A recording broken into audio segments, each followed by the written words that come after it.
This is a Dragon Blazer production, and I am the little boogeyman. All right.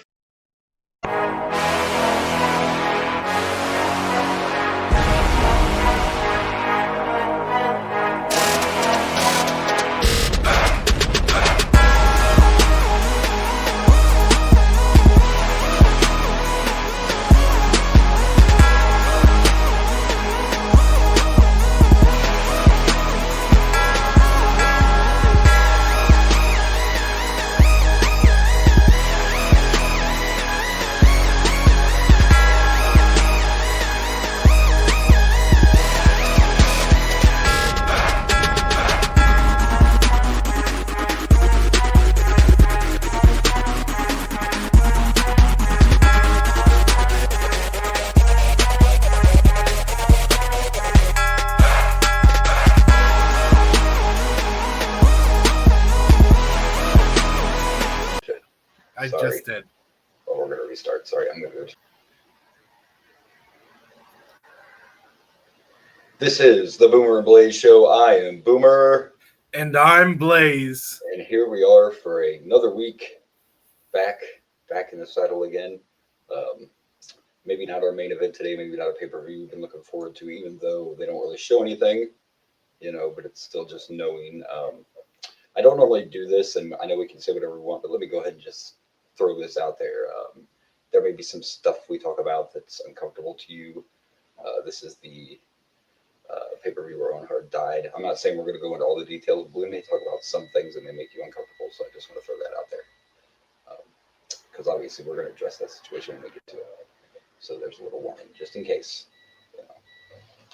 So there you go. I don't want to rain on our parade. Just thought I'd throw it out just in case, No, a good warning's always good. Yeah, especially, there's people that went there, whatever, just saying. Yeah, so that'll be later. How are you, Blaze? After that intro, well, I know, listen, slightly somber. I know. So some breaking news that I could have done without. Sure, probably the hardest one personally for me since we lost the Iron Sheik. Fucking legend of wrestling, whether you liked him or not. Hulk Hogan passed away at the age of 71 in his home, surrounded by his friends and family. And the immortal one is gone, man. Now, have you heard specifically, how did he pass away? Cardiac arrest. Oh, okay.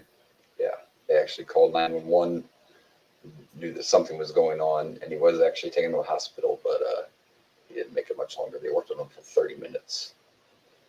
So this wasn't a long-term, he's been dealing, with Ozzy. No. So if you go back, first of all, if you listen to the show, you used to listen to the show, you listen now, or if you know me in real life, you know that I am a huge Hulk maniac. So, and I'm not. I know you're not. But we'll go back to this for now, and I'll get to my feelings on that later. So what had happened was his last surgery was a cervical fusion. And Hogan's had 375 surgeries. He's had a lot of surgeries. Something didn't go quite right with this one because he's had complications ever since the surgery. Starting last week, Bubba the Love Sponge was putting out this info that Hogan was in bad shape and could be on his deathbed. And I'll admit I brushed it off. For those who don't know who Bubba the Love Sponge is, he's a DJ in Florida. For a long time, he was Hogan's best friend, but he's the one that recorded the infamous sex tape that set up the video for the infamous sex tape that caught Hogan, saying the racial slurs and blah, blah, blah, blah. So basically that run their relationship. And ever since then, I've been fuck Bubba the Love Sponge. So I didn't really believe what Bubba was saying. To me, I was what I'm hearing, he's fine. Yeah. The day before he passed away, one of his security people decided to come out and make a statement. They didn't reveal themselves, and they said that Hogan had been brought home from the hospital, and he was resting comfortably in his bed. And that was the last thing anybody heard. So it was cardiac arrest. So there is a chance there was some kind of complicated. There could have been a blood clot or something, with the surgery. Nothing's been stated that specific. It was just told to us cardiac arrest. So A lot of people didn't see it coming. Ozzy was sad. All deaths are sad. Every death hits people different ways. And yes, we don't know these celebrities when they die, but it's all about what part of your life they were. And I can tell you, my good friend, I don't know if there'd be a Boomer and Blaze show if it wasn't for Hulk Hogan. Blaze might still be on here with somebody, but Boomer would probably not be this encyclopedia of wrestling and such a huge fan of Hulk Hogan. He's the one that reeled me in. Well, I think you still probably want to have a Boomer and Blaze show because, quite frankly, you're the first person to get me into, like, introduce me to wrestling. That's true. I kind of pulled you and your brother in, so it all kind of ties together. You know, we were kids and we were forced to watch wrestling with them. And I heard Bubba Ray say it, you know, the best. And this doesn't, if you weren't, there's a lot of people who aren't a fan of them. That's fine. There's wrestlers I don't like that people love. I get that. That's cool. There's people that don't like them for other reasons. That's your freedom. I believe when someone dies, there's certain things that shouldn't matter, like their political views or things they said they shouldn't have. Well, none of us are perfect. I'm going a long way, though, to say that, you know, Hulk Hogan, he changed wrestling. And Bully Ray's the one that said that if you're a fan of wrestling today, then you need to thank Hulk Hogan because he's the one that took wrestling from just wrestling to sports entertainment. I mean, look at WrestleMania 1. Who all did we have? Fucking Mr. T, Cindy Lauper, like you can go on and on. Captain Lou, The Rock and Wrestling. You know, Hulk Hogan with Vince saw the vision that wrestling could be a nationwide, now a global phenomenon. And a lot of that is thanks to Hulk Hogan. Yeah, so I feel like I want to say that, you know, I have made my opinions of Hulk Hogan pretty clear on this podcast.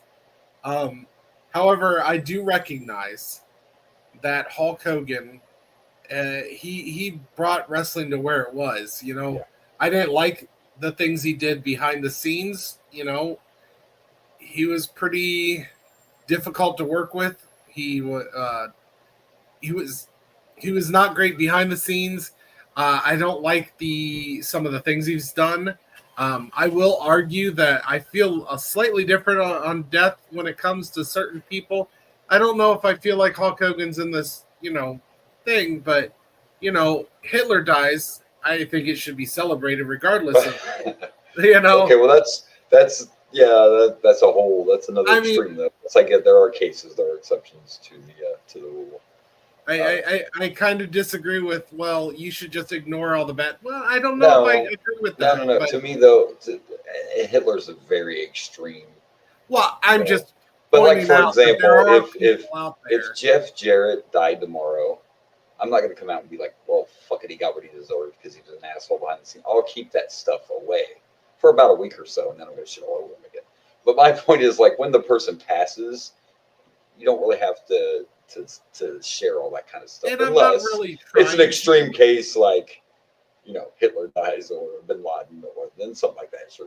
Well, you know, when you have spent your life making other people miserable, it's really hard to that's a little different. Ignore. Hulk Hogan did some stuff, but I don't know if he's quite to the level where I'm like rejoicing his death. Right. I still will say I never became a fan. Like, there are some people that we've watched on the show that I was like, I wasn't really a fan of them as a younger person.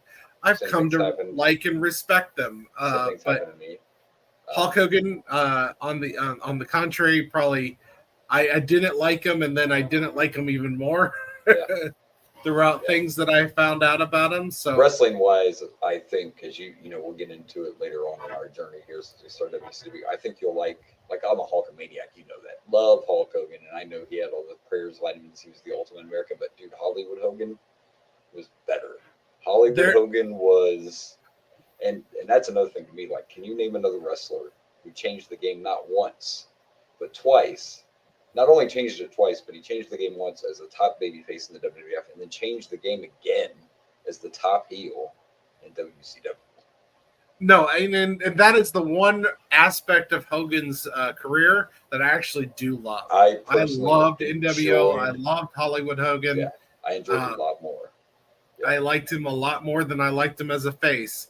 Man could play a villain in life and in wrestling. He was scared at first. Now, if you watch the early stuff, he was a little uncomfortable at first. He had to learn how to be the bad guy. The Yeah. problem he had, Nash is one who told the story of when they first got together and they started doing like the NWO promos. Hall and Nash had to be like, listen, now that you're the bad Hogan, you got to cut back a little bit on the brothers, and like you can't cut your promos the same exact way you did when you were the good guy. When you got there. I can't lie that I watched a bunch of old Hulk Hogan matches when he passed away. That's how I spent my time. Oh, Morning, I went back and watched some old Hogan stuff. Hulk versus John. And I will say that no, actually, one I had to watch, which is my all-time favorite Hulk Hogan match, and might be one of my favorite wrestling matches, was Hogan Rock Mania, because I have never in my life seen a crowd like that. That crowd never stops. They are lit from the time like Hogan and Rock have them before they even lock up, and that crowd never gets quiet, never stops. Like it's a very intense moment. And as far as Hogan's other career, I got to admit that Suburban Commando is a guilty pleasure of mine. I think that was one of Hogan's best movies. I know we talked about it, but one of these days we're gonna have to start watching certain like wrestling-based movies. Fun.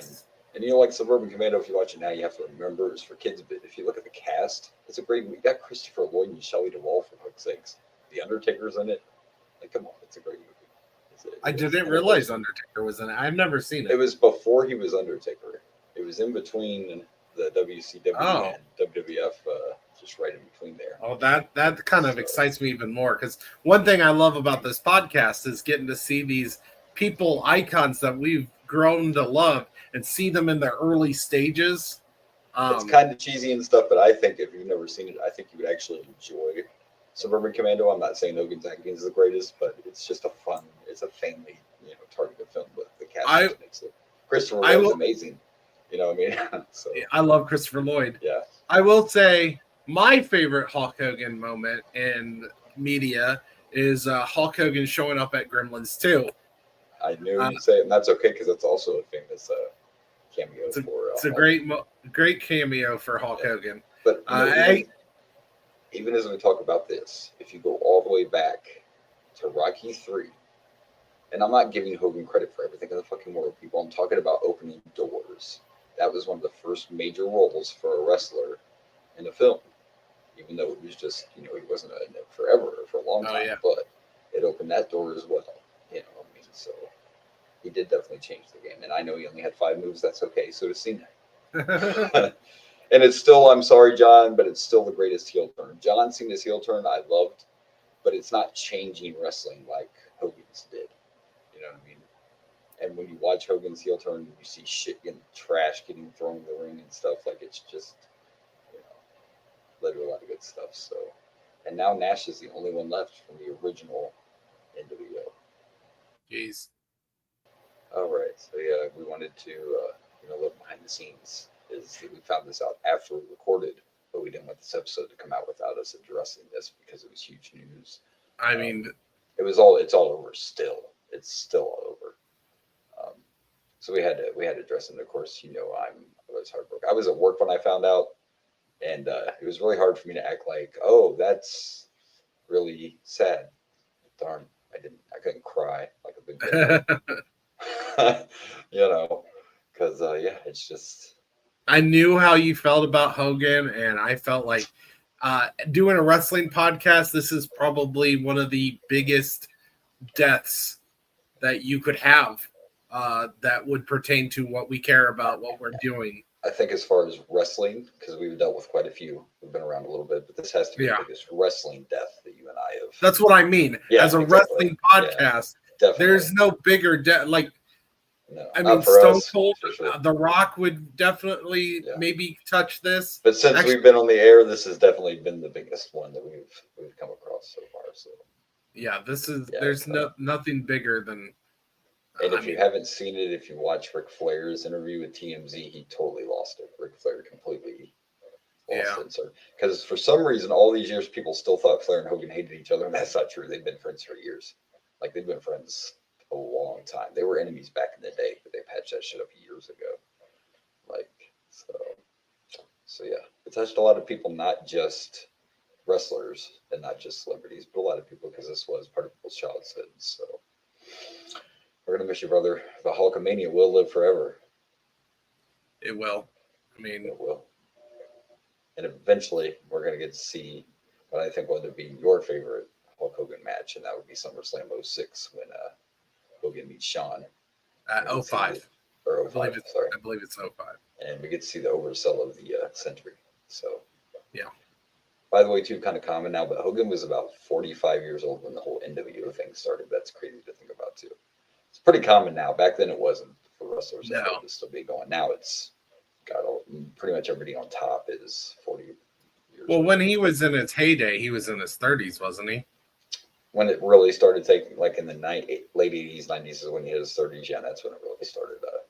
Yeah. He's just always looked old. You see early pictures of Hogan, you're like, he looks like he's 30 already. He's been bald since WrestleMania 1, so yeah. So yeah, it's kind of insane that Hogan got as big as he was with the way he looks. Like, like how often would you ever have? I mean, if you didn't live in today's world, would you ever thought that a balding man would be the face, the biggest face in wrestling of all time? Right. And what's even crazier is if you look up pictures of him before he started wrestling, when he was still in a band, because Hogan played bass guitar, and seeing him with his giant ass on the stage with these guys in a band, and they all look like they're midgets. Yeah. They're all like 100 pounds, and there's Hulk with his tiny bass. What's up, brother?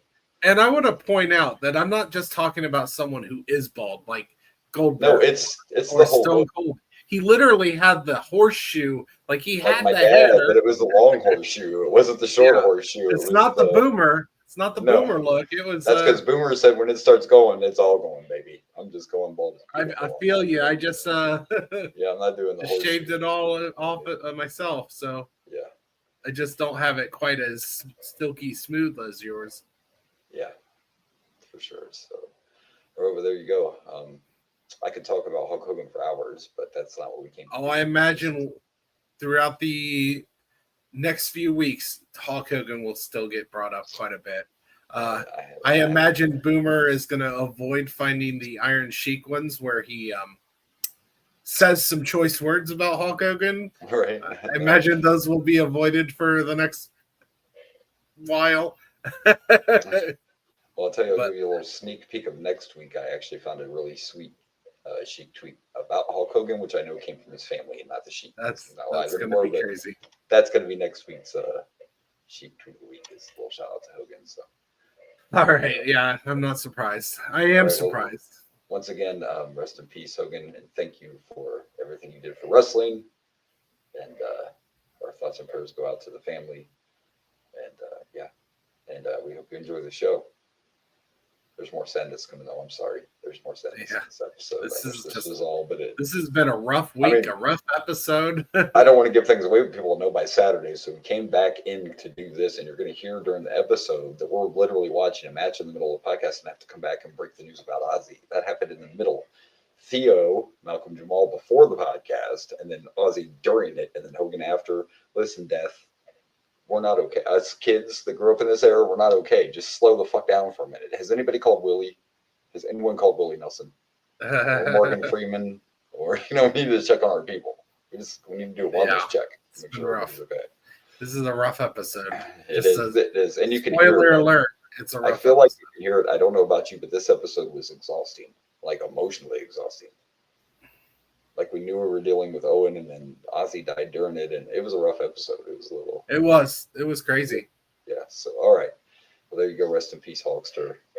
Hulkamania will live forever, and enjoy this week's episode. And yeah, that's all I got, man. R.I.P. Sometimes that's the way it has to be. And we got one more thing we got to talk about. That's not exactly happy, so we'll probably get that out of the way before we start our first segment. We had out of nowhere an unfortunate accident, and we lost someone.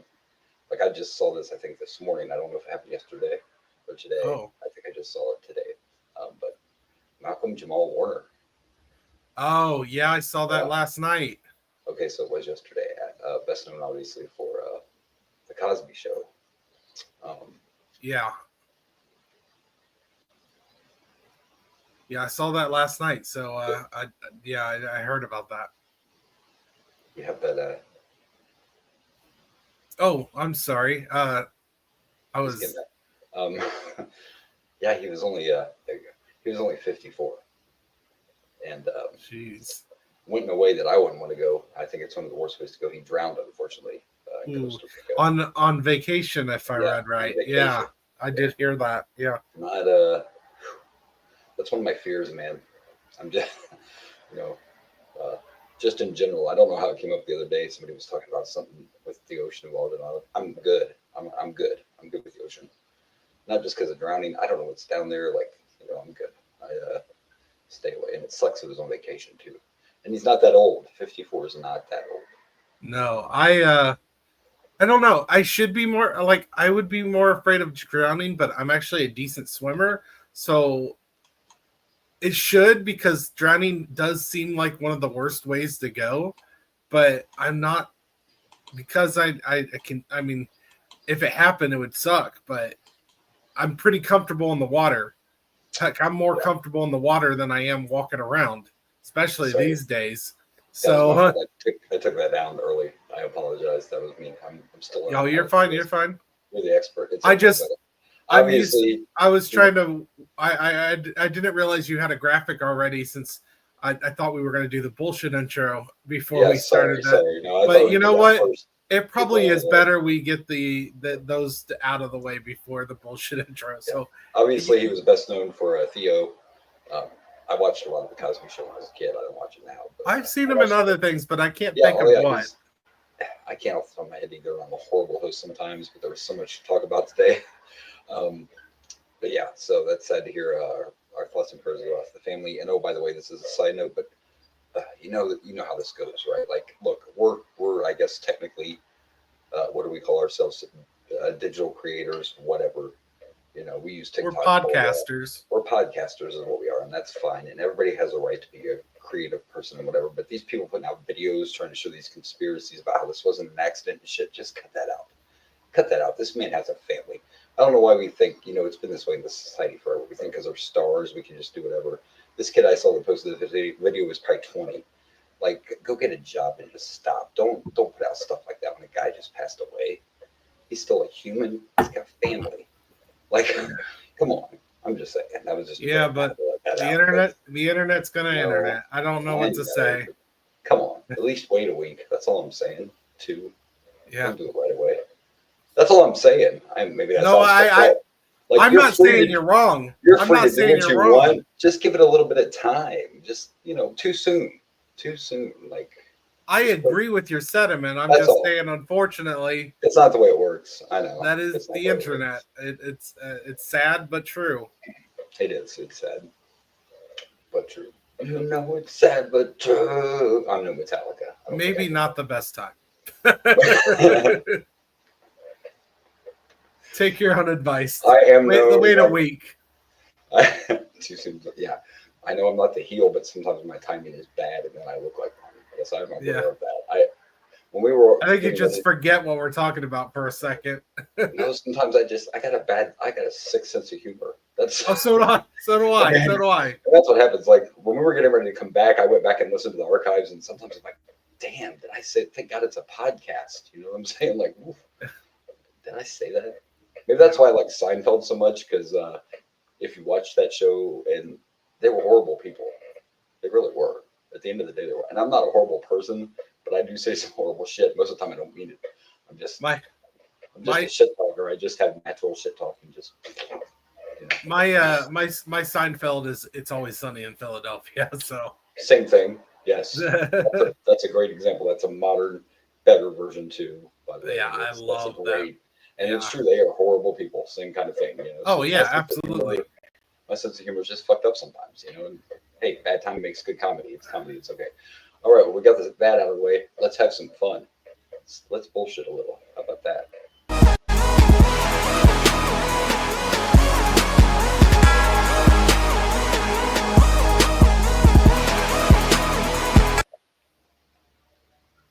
All right, time for bullshit corner.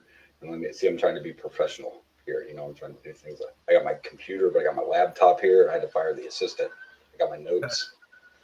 And in case I get thirsty, I have my Monster, because sometimes you don't want a hot coffee, you want a cold one. Yeah, I'm out of creamer, so I'm not drinking coffee right now. I'm drinking some water in a Modelo cup. There you go. Put a little cerveza in that cup would be nice, right? Well, nice cold. Even though it's not bad today, by the way. We should mention that beautiful day in Ohio. We're going to break before we die, in case you haven't heard. We're about to hit the hundreds. And Oh, I don't mean $100 bills. I mean, I don't like that negative attitude you got there. you know, I'm just trying to keep it real. It's about to get hot, hot, hot. Feeling hot, hot, hot. That was an 80s Okay, song. calm down, Point Dexter. Oh, see, he was on it. Feeling hot, hot, hot. What is stupid but great song. It's fine. Look, this first thing we're going to talk about, you've had to have seen because this shit took over the internet this week. Tell me you've seen this story, this Coldplay Kiss Cam story. Oh, I absolutely. I've been seeing so many different like people like photoshopping other people. And the AI now. Yeah. AI, like I've seen so many videos where he throws her down the stairs when the camera gets on and he runs away. And listen, I'm going to say this. I feel bad for the families that have gotten destroyed, but I don't feel bad for these two. I'm sorry. Yeah, fuck these guys. I don't feel bad for them. I heard he was trying to sue Coldplay for showing him in a public setting. Like, fuck look, I forgot to download the picture, but by the way, it wasn't even Coldplay. And the woman's name I'd have to look up, but the girl that took this video is making a bunch of money off her footage, by the way. So, well, I'm sure. Coldplay put them on the arena thing, yes, but when you go see a concert, that's part of the deal. The footage came from somebody in the crowd. Doesn't matter. Listen, I'm not going to encourage affairs, but I'm not the dumbest guy in the world. I don't give a fuck if you're a CEO or if you work at Walmart. If you are a married person and you're having an affair with a married person, you don't go to anything public. You don't go to concerts. You don't go to an NFL game. You go to a fucking hotel. I'm sorry. That's just the way it is. You're both fucking. Not only that, what makes this so great, besides the fact of the funny pictures, the fact that he's the CEO and she's the head of HR. Yeah, here's the thing. Even if you go to one of these concerts, don't show public displays of affection. Wow. If you were just sitting next to each other, nobody probably would have. Now, somebody who was watching a Coldplay, I don't think it would have got this attention. This wouldn't have happened if you weren't doing public displays of affection in public. Yes, or at any big event. And again, like I'm watching this, just a clip from one of these shows on whatever, CNN or something, and the guy is talking to this other, and he goes, "So what happens Monday? What do they do?" And his co-host goes, "Take it to HR." He already did. He took it all night long to HR. He not only did he take it, he delivered it to HR. You know what I'm saying? Like he was in there. Take it to HR, baby. I think there's a proper saying for this. I think this applies here. He fucked around and found out. Yeah. Wow. You know what? That's probably because yes, that's what happens. And you, sir, did indeed fuck around and found out. By the way, he resigned. She's still employed so far. Oh, wow. Really? Well, yeah. I mean, HR is investigating as we speak, so we'll see what happens. Yeah, well, you said he resigned. He wasn't fired yet, so that was his own. Well, choice. Yeah, no. I mean, he was probably getting fired. He resigned before he could, so it's just a matter of she's waiting and trying to fight it, where he was like, "I'm out." Yeah. A big win for their families because they're going to get a nice settlement. Oh, yes. The families are going to be well taken care of. I'm sure whoever she is, Miss HR, his wife, her husband, they have video documented evidence that is irrefutable. And then you find out that apparently the other girl that's beside her in the video when she turns is like a coworker, the one that can't stop fucking laughing and her face is all red. And she doesn't she just stays on camera like just fucking crying. Oh my gosh. She just showed her true color. She's like, I'm gonna keep this quiet. And she's probably like, hey, they fucked around. And now someone found out. And it's like, I've been keeping my mouth shut, but this is hilarious. And sorry, YouTube, but in a world the way it is right now, this was made the internet the greatest thing this fucking week. And then everybody recreated it. They showed all these arenas and different, sporting events where they recreated the scene. Yeah, it's good shit. And I actually sent you one. Now, this was my favorite one I found. I did not bake this, but this was my favorite one that I found. Talk about plugging people into the picture. There you go. Yeah. Oh, Iron Sheik is Would fucking kick the Hulk my Hogan. ass. Sheik would fucking put me in a camel clutch for this shit right here. You But would come on, deserve it's it too. hilarious. I mean, I saw all sorts of them. I saw come on, Two and a I've Half seen a Men. bunch. Charlie Sheen with Charlie a bag of Sheen. cocaine. Yeah. Oh, The yeah. dad from Christmas Story with the leg lamp. I was watching. Have you know, seen? Now I know we don't normally try to get too political on this one. That's okay. But That's okay. have you seen?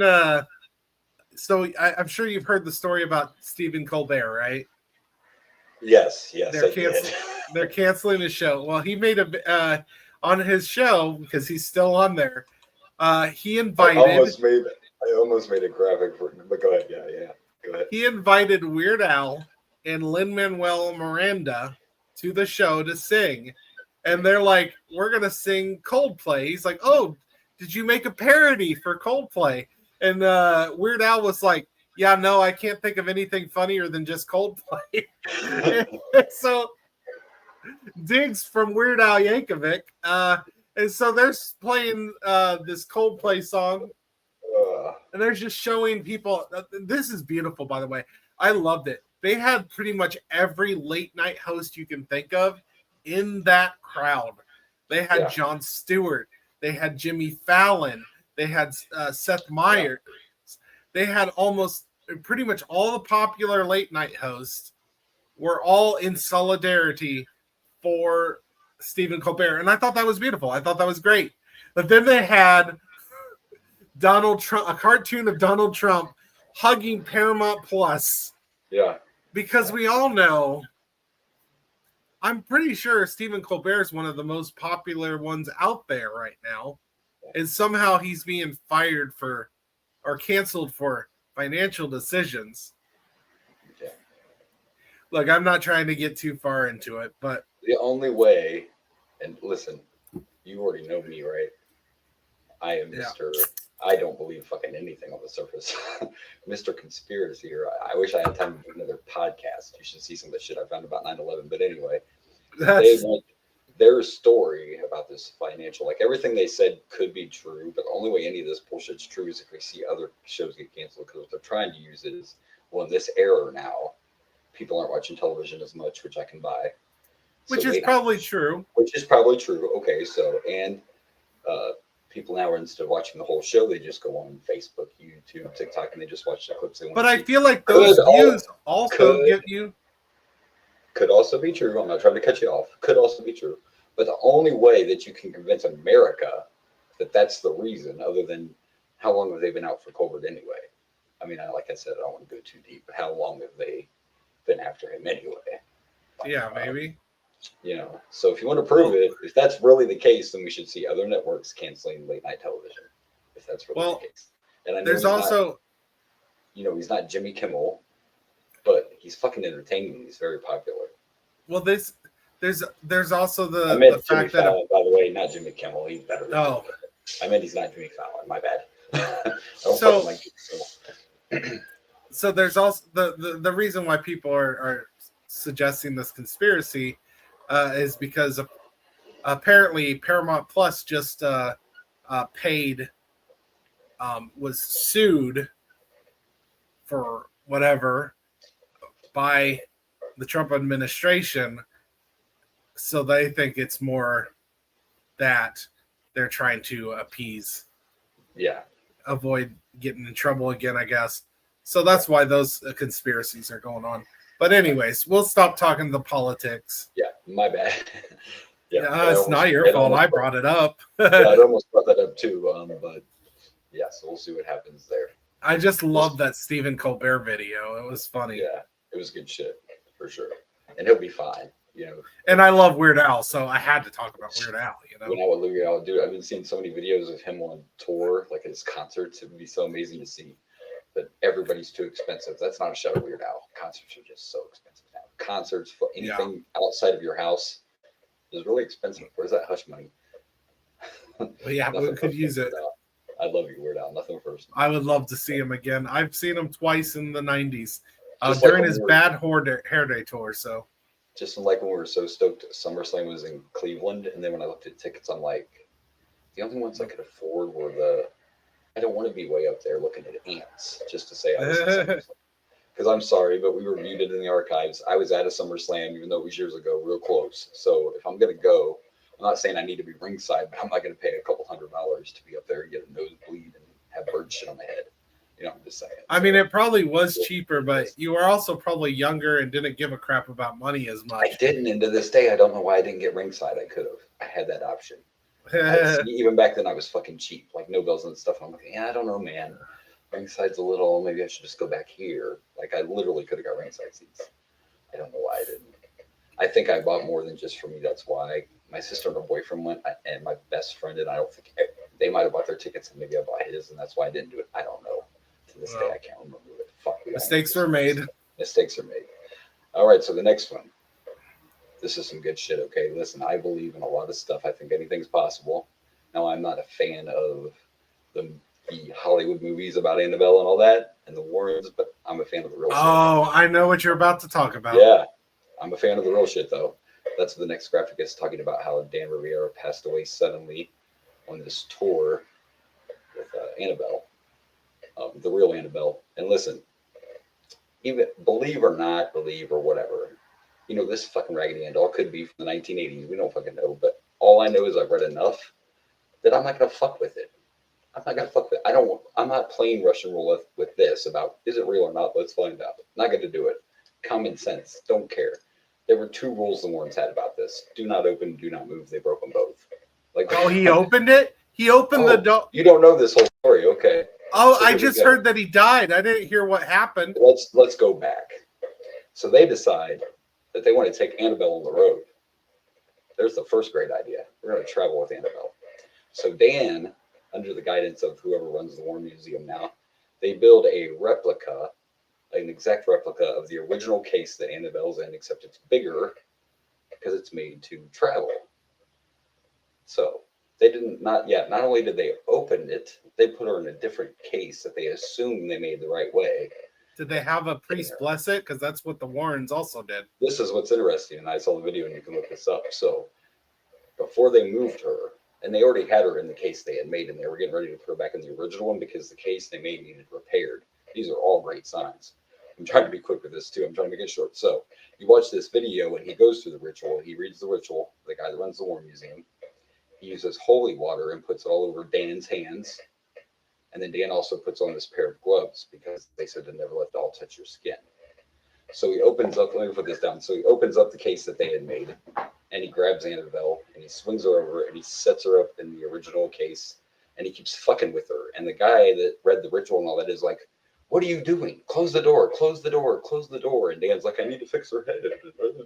So he's kind of awkward with her for 20 seconds and it freaked the other guy out. So yeah, there's a ritual you're supposed to do, but you were never supposed to move her. And supposedly this case was stained with holy water and holy oils, and there's the Lord's prayers engraved in the back, and there's several like it was built a specific way. So again, I don't think you rebuilding it and thinking you got it right was a good idea. So before he passed away, they stopped in. Let me pull up my. They stopped at a plantation. Did you hear about the plantation? No, I haven't heard any details. So on this tour, they stopped at the Nottoway Plantation in Louisiana, which has an Annabelle museum. So they thought, what a great place to stop with Annabelle. Well, there's an Annabelle museum, right? So they did, and they did their little visit. Everything's fine. They leave. I don't remember the exact timeline, but not shortly after they leave, the fucking plantation burned down.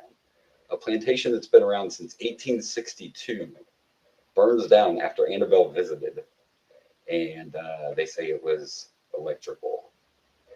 Now, again, I'm no expert in these areas, but I'm pretty sure that electricity is something that demonics and spirits and stuff can fuck with.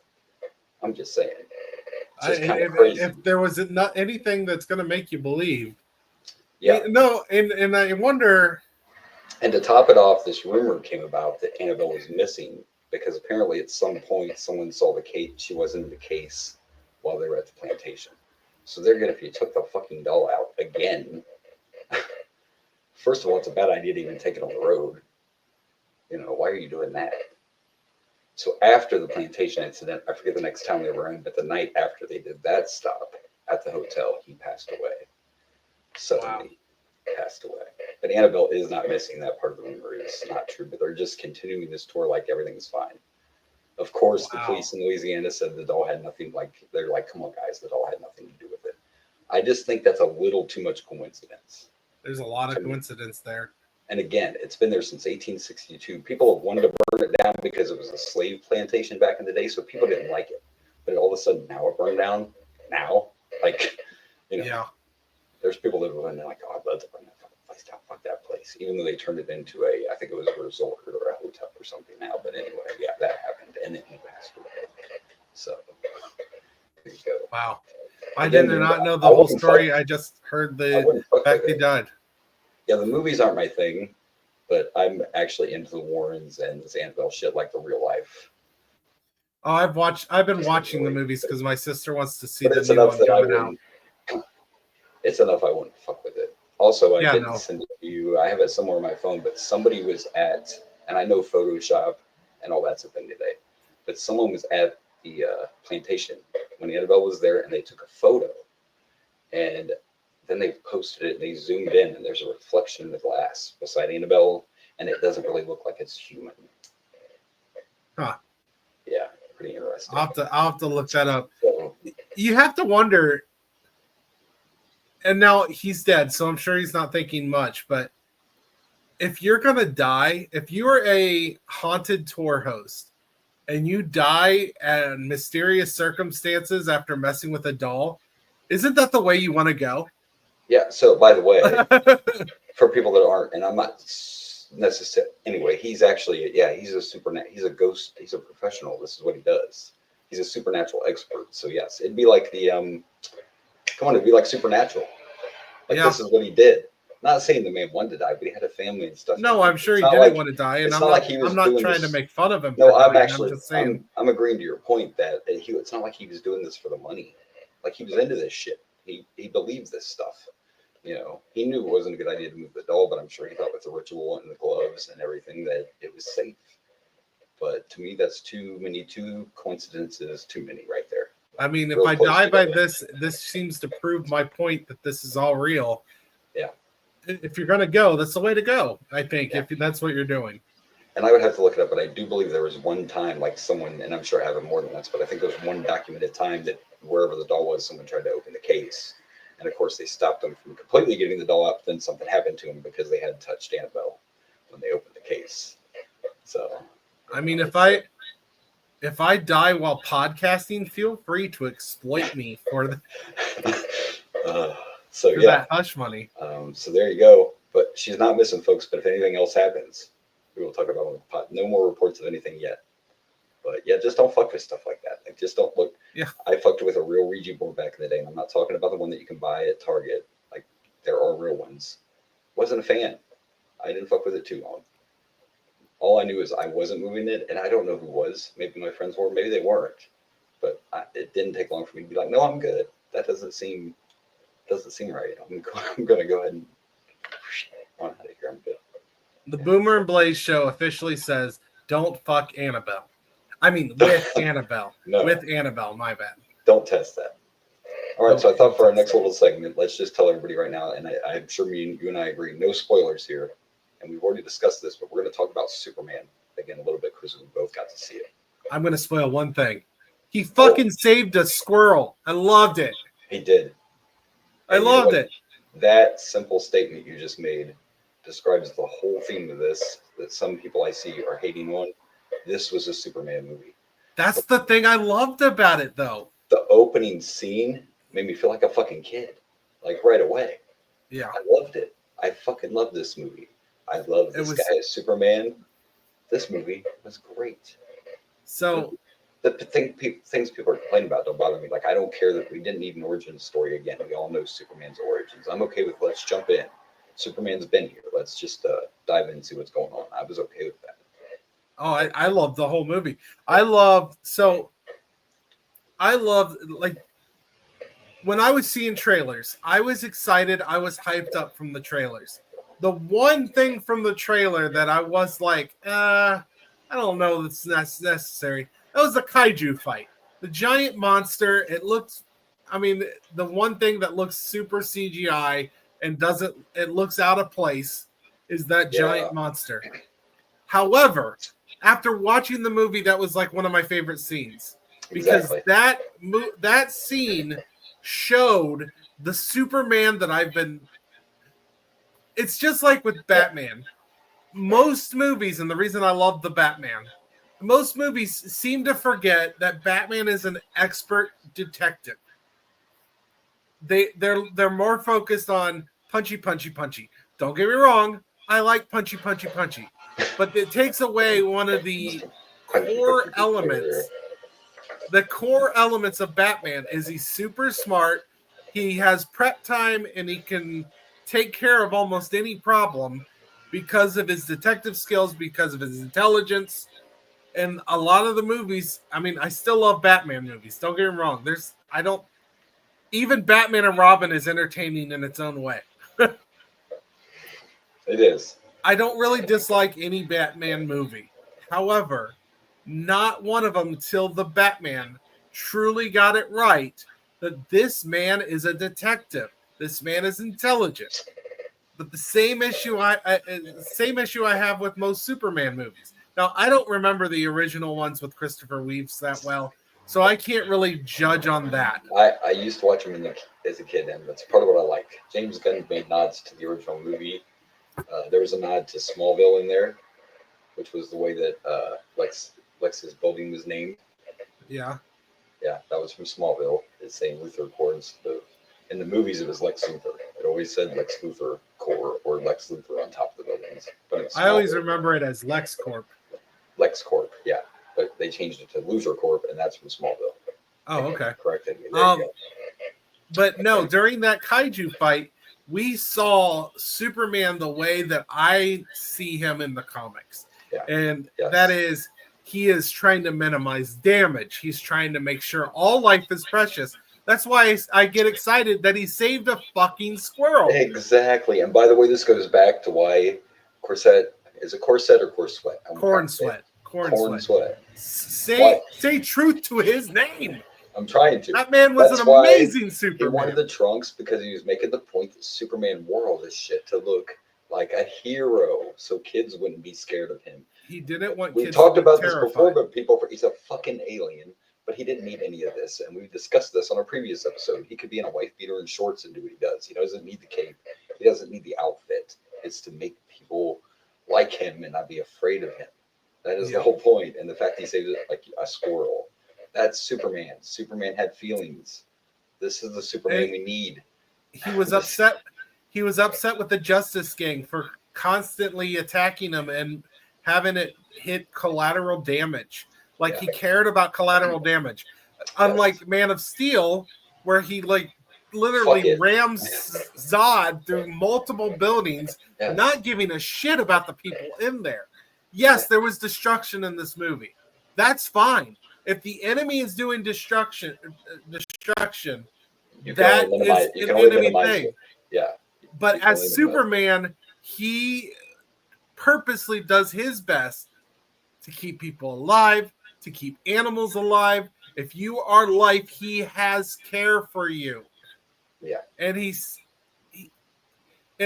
also was upset that they killed the beast. He's like, did you have to do that? They're like, well, he had to be put down. He's like, well, we could have put him in a zoo or at least take him down more humanely. Right.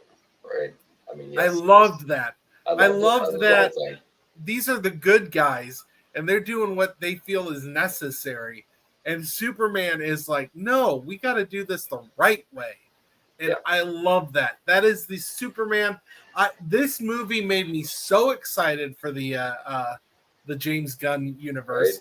Right. Like, it wasn't a nostalgia without it being nostalgia. Like, it's not like exactly like the original Superman, but the whole thing felt nostalgic. This was amazing. I liked Creature Commandos, but this embodies. I mean, Creature Commandos was a bunch of characters I didn't really know, but this embodies. to go back to the fight scene that you mentioned and the CGI, and part of that is because James Gunn wanted to use as little CGI as possible. He tried to use as many practical effects as he could because he wanted it to look and feel like Real, the lived older in. movie and real. Yeah, so that's why some of the CGI may look bad, but he was trying to avoid as much CGI as possible. I'm just saying, in the trailers, that was just my one question mark. Yeah. And it ended up And then, being of course, one of my people were favorite showing scenes. clips comparing it to when they had the same scene in Cavill's. He fought the same battle in his, and they were trying to show the difference. But again, that was a different movie, and it was a darker tone, and it looked totally different. It felt totally different. Loved it. Great movie. This, though, was Superman. Nothing against you, Henry, but this is Superman. This is the Superman I want. This is Superman. Henry Cavill's, it was cool This and is all, my but Superman. it was more Injustice. It was a darker Superman take from Injustice, which is fine, but it's just not. But I talk about it all the time. Like The Dark Knight's one of my favorite movies. It was a cinematic masterpiece. Was it really a Batman movie? It's a little darker than a Batman movie. I loved Batman. But I fucking love it.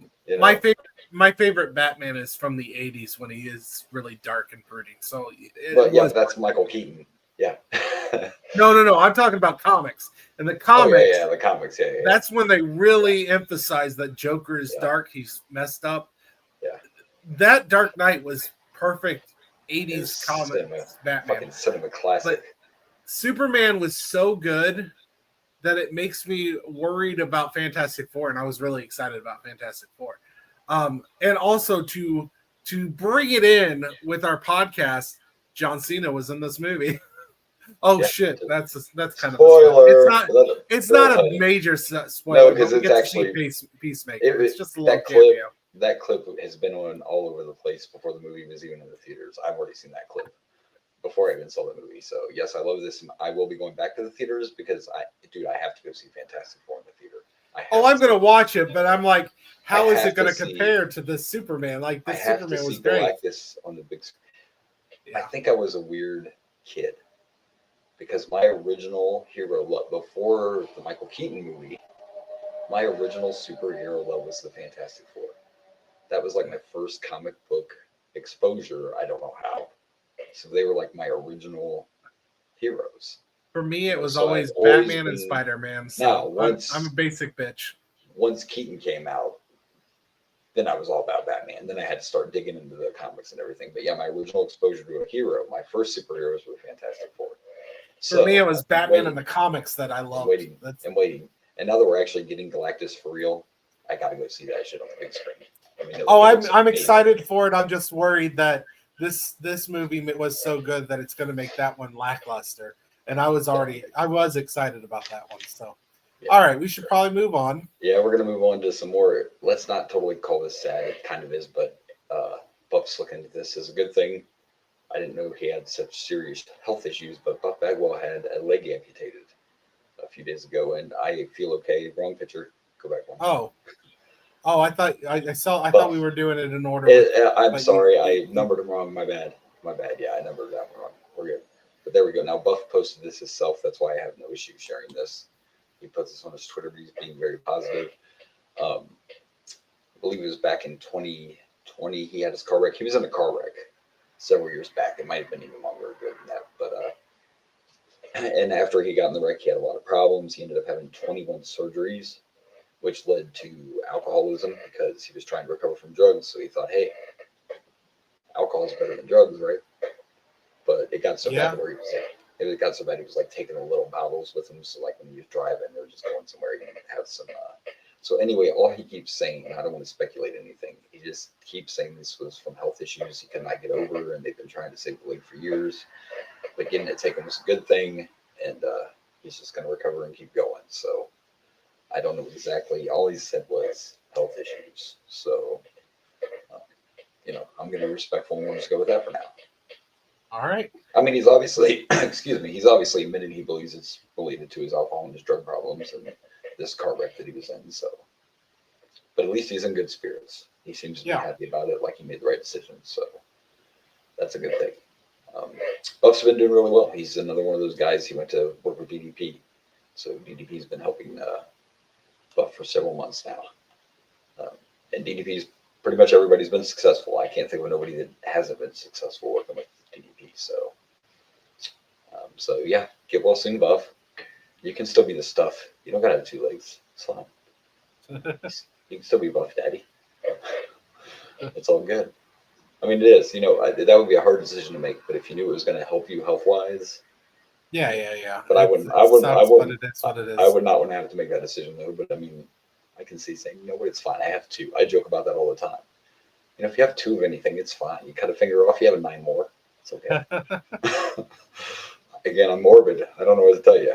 But all right, we can move on. We can move on to something I messaged you about as soon as I saw it because I thought, wow, this is great. This is, if you're going to have actual mat wrestling, professional, UFC style, then who better to be your lead commentator than Kurt freaking Angle? It's true. Yeah, this was the right choice, even though we're talking about Hulk Hogan. No brainer.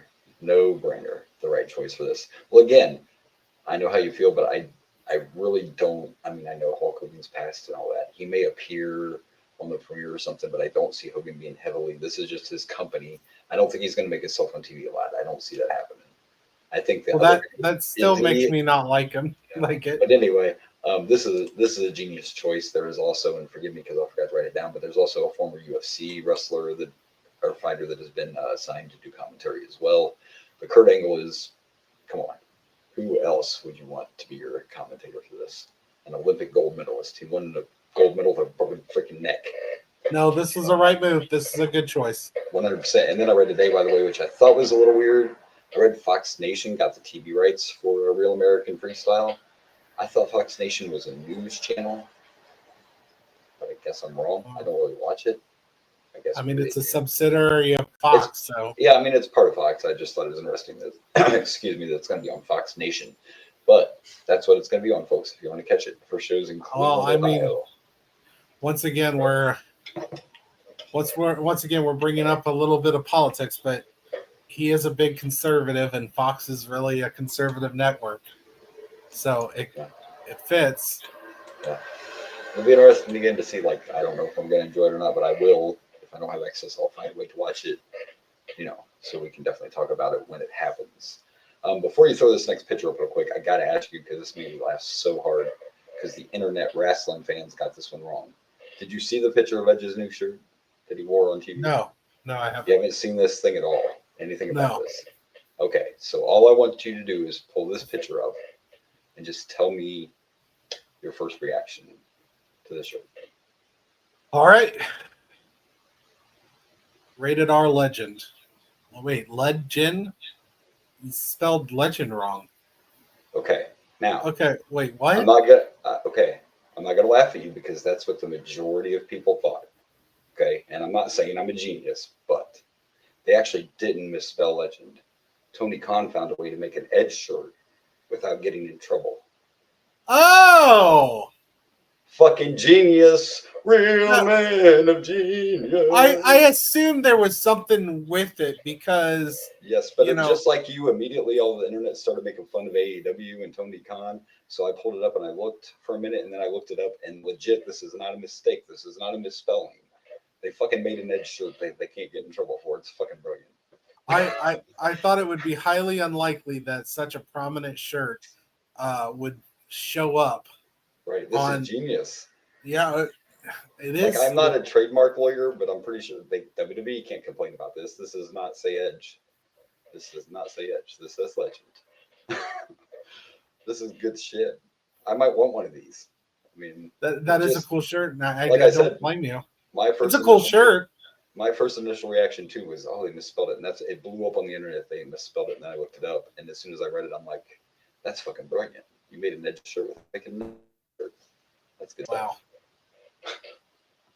Good for you, Adam Copeland. Congratulations. Nice. Yes, he's having the time of his life. He's in it on his terms, and I'm happy for it. Kind of teasing him and Christian getting back together, so he might be coming close to the second end. But all right. Well, the next thing I sent you is actually a TNA item that I just got to talk about real quick. Over the weekend, they had their pay-per-view Slammiversary. Oh, I think I know what this is about. Yeah, they won their titles. This is not what I thought you were going to talk about. The Hardys won the tag titles back at Slammiversary. There were a couple of the little highlights we'll go over real quick. One is that they highlighted that AJ was coming back, and all he did was come to the ring and talk to somebody that just won a title. Oh. Trick Williams kept the title. He beat Joe Hendry. And then JCJ, is that the NXT champ's name, right? JCJ, if I'm wrong. You're talking to the wrong person when it comes to TNA. She won TNA Women's Championship. So now both their major championships are on NXT stars. That's neither here or there. The Hardys won the titles back. It was a 4-way ladder match. It was pretty creative because I've never seen a ladder match where all the ladders got fucked. They were out of ladders. So Jeff Hardy's standing there going, what the fuck? So he looks up and he sees something and he goes like this. The next thing you know, they dropped one of those rope ladders like you see come out of a helicopter. Jeff Hardy climbed that motherfucker and grabbed the belts, and that's how he won. After the match, they got a little visitor, and it was Bubba. It was Bubba Ray Dudley. Bubba Ray Dudley. Yeah. We should be seeing him somewhat soon. So Bubba throws out this speech, and it was kind of funny because when he started, he was talking about the greatest tag teams, and he's like, look, we all know the greatest tag team ever is, and then he said the word Warriors. You know, just probably fucking people. But anyway, long story short, he threw out a challenge, and at Bound for Glory in October, at TNA Bound for Glory, we're going to see one last time the fucking Hardys versus Team 3D because they can't use Dudley outside of WWE. The fucking Hardys and the Dudleys one more time. TNA in October. What about that? Isn't he Bully Ray technically? Yeah, and what I'm interested in is Devon couldn't be there. Devon couldn't be there because of prior commitments. But Devon hasn't wrestled since the last time the Dudleys came back to WWE, which I don't remember exactly what year that was. Bubba's still been wrestling since then, but Devon hasn't wrestled. I mean, I'm sure he still gets in the ring, and he's probably done, maybe he's done independent here and there, but as far as being like a full-time wrestler, he hasn't done it since they left WWE that last time. But I'm all for this, and I found it interesting. In an interview, Bubba said he's really excited, and this match would never happen in WWE. So I don't know exactly what that means. I kind of wondered why the Hardys weren't back there yet. I don't know. He didn't give a reason. He just said this would never happen in the WWE. So there you go. I don't know. But congratulations to the Hardys, and we get to see the Hardys and the Dudleys one more time. Well, I won't get to see it live because I don't buy pay-per-views, but that's at Bound for Glory in October. So there you go. All right, moving on. It's time for WWE news. And All right. I told you before we started recording that we're not going to really go over SummerSlam. We'll wait till next week. There's a lot more matches confirmed, but I knew we had a lot to talk about today. I still have a couple things I haven't even put up because I didn't want you to see them ahead of time. So I knew we had a lot to talk about, plus the people we were covering. So the WWE news is not going to be about SummerSlam, but I think I got something you're really going to enjoy.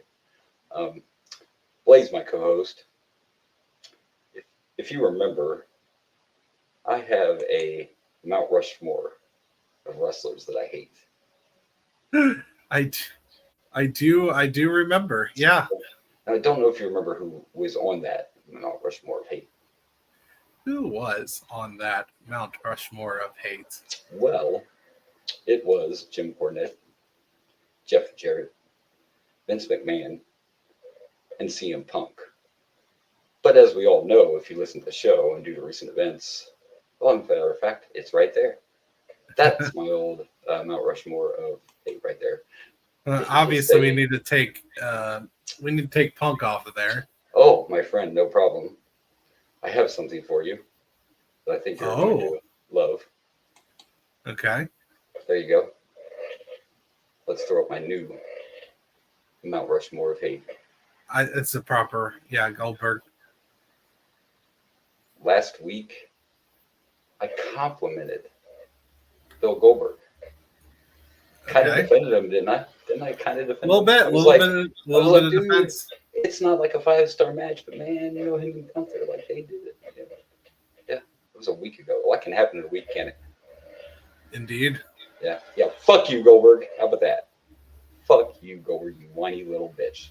Have you read all this stuff coming out of Goldberg's mouth? No, I've been waiting because you told me that you had some Goldberg news that was gonna piss me off, and I was gonna wait for the podcast.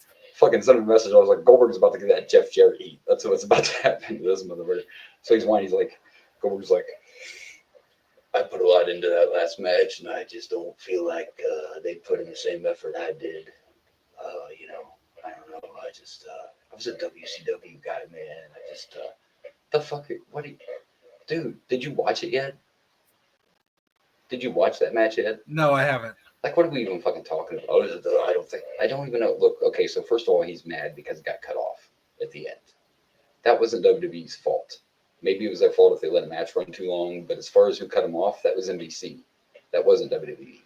So he says in an interview, they wouldn't do that to The Undertaker. They wouldn't do that to John Cena. Can you hear me okay? Can everybody hear me? Hey, Goldberg, you're not the Undertaker. You're not Cena.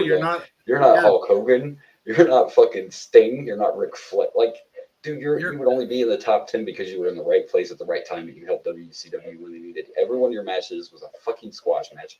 By the way, they didn't know you this. Vince promised you this. They didn't have to give you a fucking thing. But Triple H went ahead and did it. Well, it wasn't a pay-per-view. Well, there aren't pay-per-views anymore anyway, and no one really wanted to see you. No one really wanted to see you. It was in Atlanta. It's the only reason it went the way it did. No one gave two fucks. I didn't need another Goldberg match. Did you need another Goldberg match? I never need a Goldberg match. In 2016, they brought you back and they let you squash Brock Lesnar in 86 seconds. You destroyed the fucking Fiend's entire career in 30 seconds in fucking Saudi Arabia. Fuck you in your retirement match. And by the way, Bret Hart's better than you and he has a reason to bitch. God, you suck. Are you kidding me? Fucking Goldberg. Are you really serious? I'm just happy you've joined my train. Look, I never liked him, but I tried not to hate him. But this baby back bullshit right here, are you kidding me? And now he's probably going to wrestle. So now he's going to go to Tony and be like, hey, Tony, that didn't do me right. You got a match for me. Like, dude, it was a decent match. You went out good. And you're crying because you got cut off and you're going to try to compare yourself to The Undertaker and John Cena. No. If you would have been there like 3 years earlier or 2 years later, you wouldn't have made it. You were just in the right place at the right time. And people liked your 30-second matches. It was just timing is all it was. Like, what the fuck? What are we talking about? Unhappy. They didn't put the same effort into it. Like, get the fuck out of here. Get the fuck out of here. Come on. Fuck Goldberg. By the way, didn't thank Gunther for that match. And we all know that was Gunther, not Goldberg. Because Goldberg couldn't even carry Jeff Jarrett's suitcase. And I hate Jeff Jarrett. Jarrett's better than you. You fucking kidding me? Also, he broke Charles Robinson's rib when he speared him. Didn't say anything. Didn't say, sorry, my bad. Didn't even address it. So, fuck Goldberg. I'm going to be honest with you. This right here is pretty close to what I think my Mount Rushmore would be if I made a Mount Rushmore of wrestlers that I also don't like. Yeah. It's pretty close. I don't like any of these people. I'm trying to think. My biggest thing about it is he doesn't realize, yeah, that's the classic. He doesn't even think about the fact they didn't have to give this to him. They let your son get involved. Like, it was a cool moment. No, my speech got cut off. So what? Fuck Goldberg. So what? That your speech got cut off. In WCW, your fucking main event at a pay-per-view got cut off and they gave it away the next night for free on Nitro. What the fuck does it matter that your speech got cut off? Nobody cared about your speech anyway. Your speech should have been damn unlucky. Thanks. Good night. Like, come on. Agreed. Fuck out of here. Agreed. So, yeah, fuck Goldberg. I knew you would appreciate that new Mount Rushmore. I knew you would. Hey, I have the promo ready. So the next one I didn't really discuss with you. I have to send you something else that I didn't even discuss. We kind of discussed it last week off the air. So I thought that something's been missing since we came back, hasn't it? Hasn't there been something missing from our bullshit corner? Something that we used to do. And I thought, why not next week? Why not next week? Baby, come back. Baby, come back. So next week, we're going to bring back the game review. I did not have time this week to just go back and double check. I just want to make sure that we don't double cover the game. But I think you're correct. I don't think we've done anything for 99 yet. So if we have to, we'll backstack to catch up. We'll see how many games there are. But I will put the work in this week.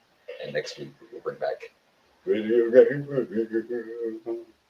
I might have to make a graphic for it as well. Oh, yes. I just, it was kind of plain before, and I just went to add cool things. And of course, I put our new logo on there. But I like it. Yeah. So there you go. Next week, video game review returns. Send me that graphic, by the way. I will. Yeah, and I also looked ahead to make sure that next week wasn't a WrestleMania or anything, because I prefer to do video game reviews on the shorter ones, and it's not super good. It's not one of the big four. It's super good. So there you go. All right. Well, unless you got something, I only have one thing left. What do we have next week? Next week is a King of the Ring. Oh, I know what that is. King of the Ring. Ooh, King of the Ring. Okay. 99, yeah. So we really only have one more thing left, but I kind of have two. We'll just put it that way. We only have one more feature left. And of course, it's our usual feature. It's everyone's favorite. By the way, I think I discussed this on air, or maybe just off air, but this has become very popular on social media. Even if it's not our page, I share it to other pages and stuff, and it's definitely become a fan favorite.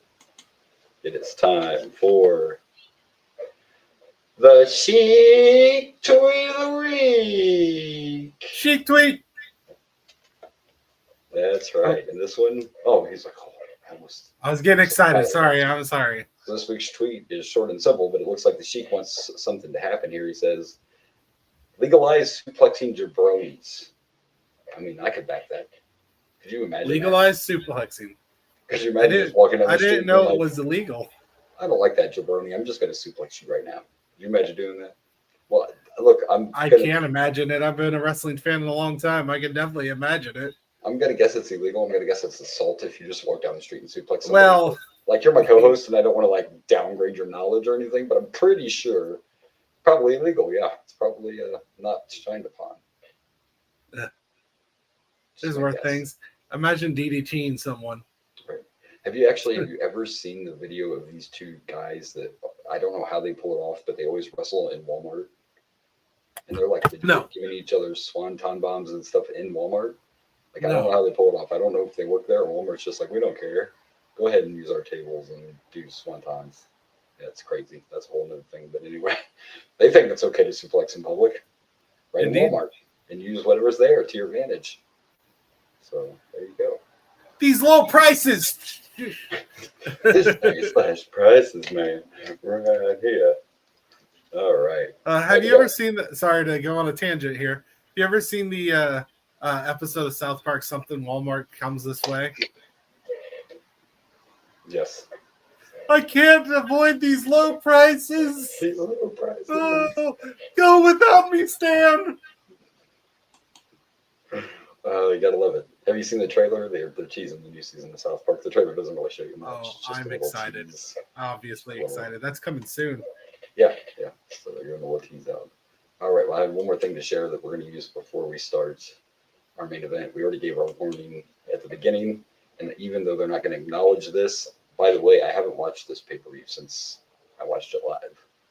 Never watched it again, even though I know nothing's there. We're not going to see anything. But this is the pay-per-view where we lose one heart. And I don't think any of that segment's going to be there. They're not going to show the interview with Gold Blazer. I don't think they're going to show anything. They're just going to chop all that out. It's only 2 hours. It's only 2 hours and 20 minutes on here, and I imagine the missing time is that segment. But before we watch, since there's not really going to be anywhere in the pay-per-view, I don't remember exactly where the match was going to be. I suppose I can Google that when we get into it. I think it was pretty close to the main event. But boy, as soon as you look up Over the Edge 1999, I got a whole bunch of articles about Owen Hart. Yeah. And what happened when he actually fell. Yeah. And what caused his death, which of course was the impact to his chest from that turnbuckle. But I can't remember if I was reading I had to be watching something or listening to a podcast. Somebody was getting interviewed. And for years, I think everybody has discussed and wondered, why did Vince keep going? It's always been something I've heard people talk about. I finally found out why. And this came from Shane. And you can still have reviews on it, but when I heard it, it does make sense. But we have to remember that when this happened, for one, the arena was not lit all the way up because they were going to drop him from the ceiling and have the music and everything. They were actually showing a promo on the screen when you first started ascending, like a backstage interview, maybe with the Godfather. I don't know. So the lights weren't all the way up when all this happened. So obviously people know something happened, and people knew that Owen got taken out with a stretcher and all this. But you got to remember that we may have known watching on TV, but the live crowd did not know Owen died, and they didn't tell them that. And that's why they kept going. Vince didn't feel that it would be good to announce that Owen was dead and end the show and have a bunch of people upset and panicked, and who knows how they would react. Yeah, So true. that's why he chose to keep it going, is because the people in the arena did not know exactly what had happened. They just thought Owen got hurt, but they didn't know that Owen was dead. So that's why he chose to go on. Yeah, which I never thought about that. Now, we've been to those shows, right? And one of the things we both talked about was how crazy it is you can't hear the commentators. And I never put that together, that, hey, they didn't know he was dead. So that's why Vince chose to keep going. I'm sure the guys in the back, as tough as it was, understood. But we'll know when it happens, because the way I remember specifically the way that commentating is on the rest of the show, it was just, it's somber. I remember the main event that you can see it on Undertaker's face that something really bad happened. He was trying not to break character. I also unfortunately remember the blood stain that was on the mat. Some people try to argue that that's not a blood stain, but I find it hard to believe it's not, because they actually said that he sliced his, it was in the aorta, right? I believe when he hit his chest, that it sliced in the aorta. He died from internal bleeding, so it actually killed him. It wasn't technically, it was the fall, but it was internal bleeding. So that's the official cause of death anyway. All right, well. So we're not going to actually see, that, but we all know that happened at this pay-per-view, which makes it kind of infamous. And like I said, I haven't rewatched it since it happened, so that makes it kind of interesting. I like when we watch. I don't like I know what happened here, but I like when we watch stuff I've never seen or I haven't seen in a long time. I've probably seen everything. I don't know if there's too many I haven't seen. There's a handful.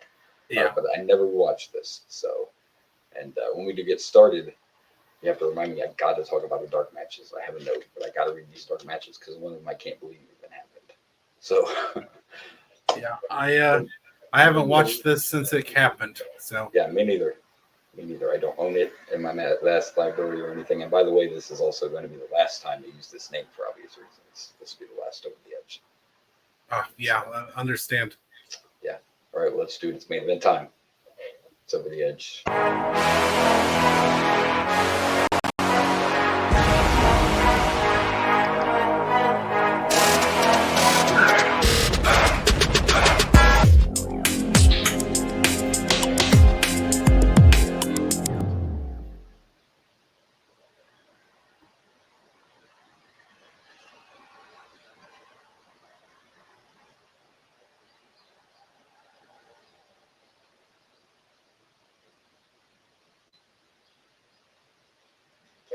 Oh, I thought we were stopping my back. I don't think a moment of silence is an issue at this point. So that's true. But nailed it for cover art.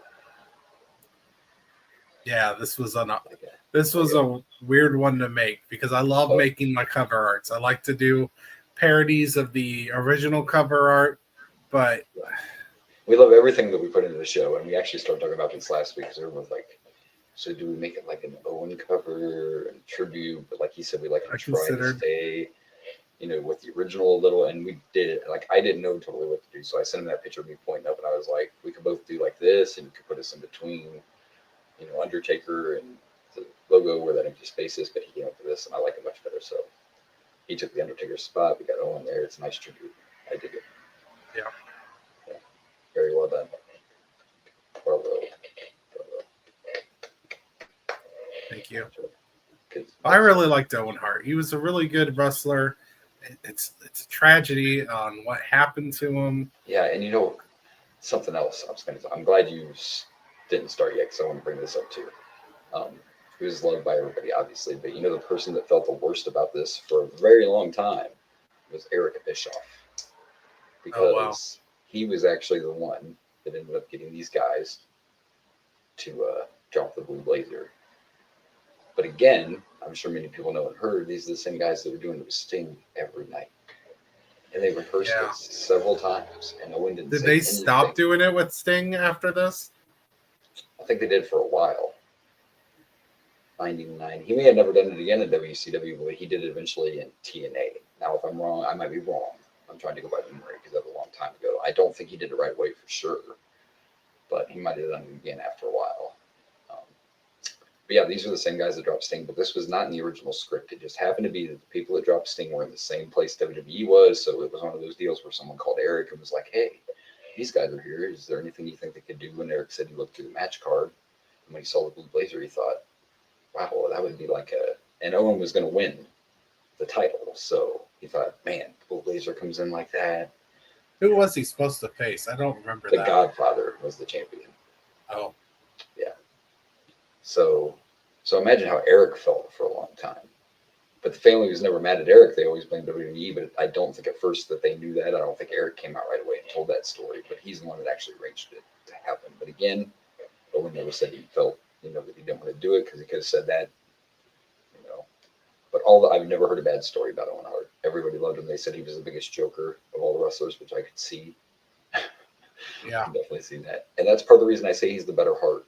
Maybe it's not wrestling-wise. You could argue if he's better wrestling than Bret, but he had personality. You know what I mean? Like, Bret was just Bret, and that's fine. He was good in the ring, but Bret was kind of just Bret.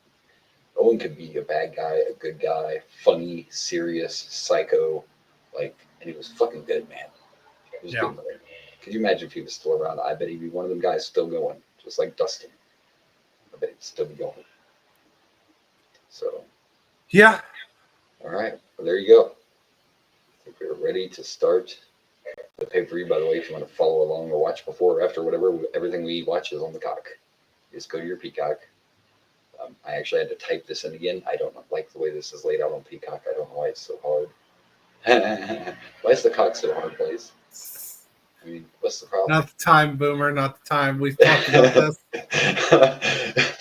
If you go through... I love a good cock joke, but... If you go through the premium live events, you find no way out, or you find over the edge, but it's only the one over the edge that was in your house. And I'm like, don't tell me they don't have this. I just did all this work and they don't have it on there. But when I typed in over the edge, I can find it. What the hell? Don't get it. But anyway, let's do it. Let's start it. Start over the edge 99. Oh, come on. Come on.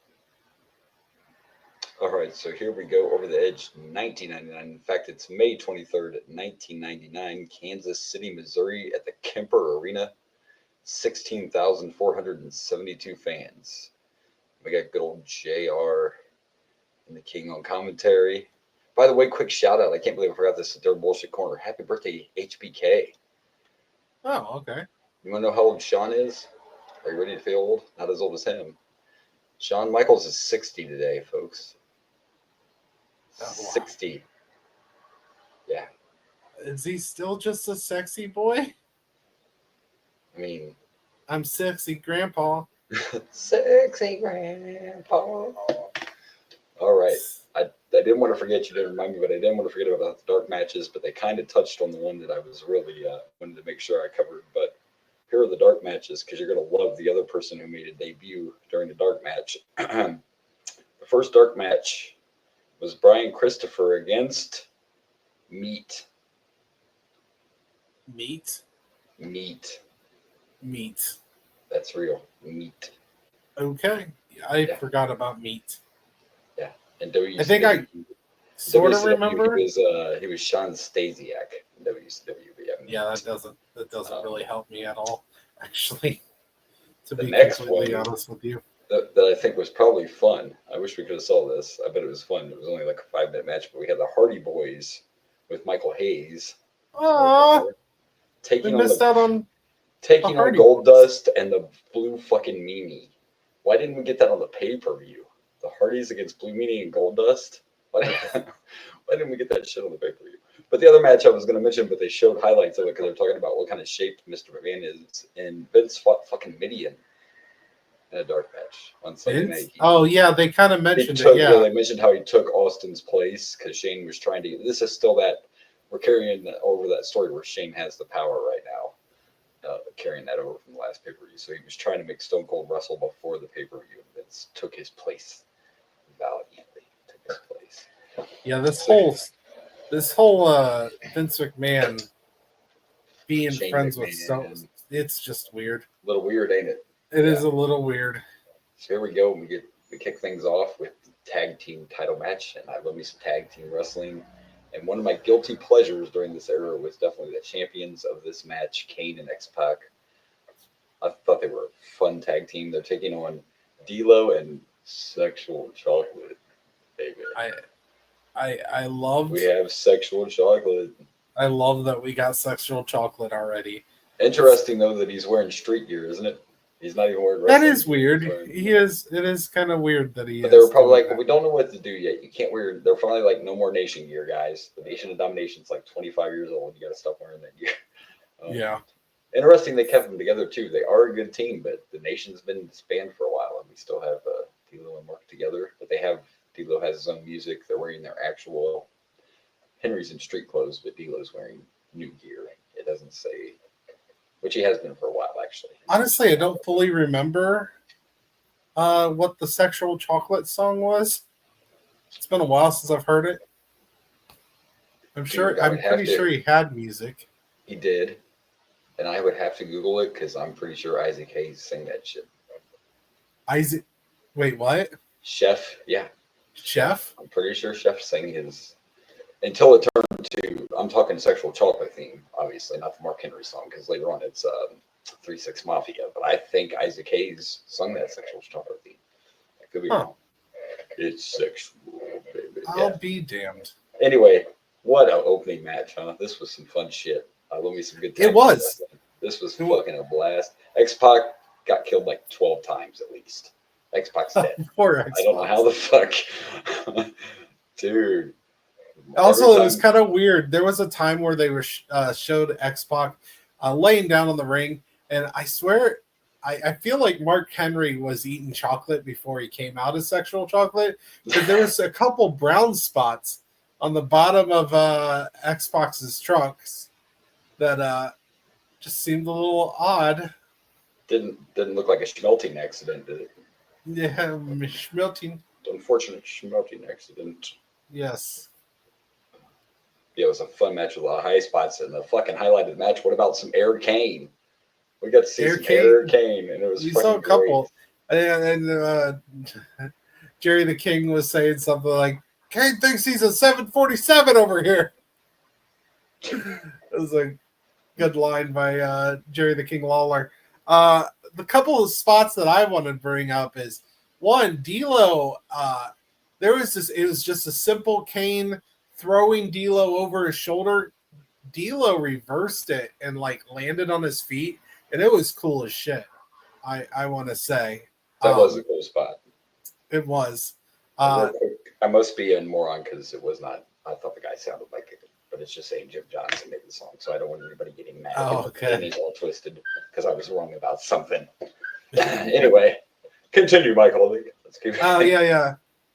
Kane doing a body slam on Mark Henry and the choke slam was pretty impressive. I love me some 99 Kane. I love that he still has this full mask to where all you can see is his eyes.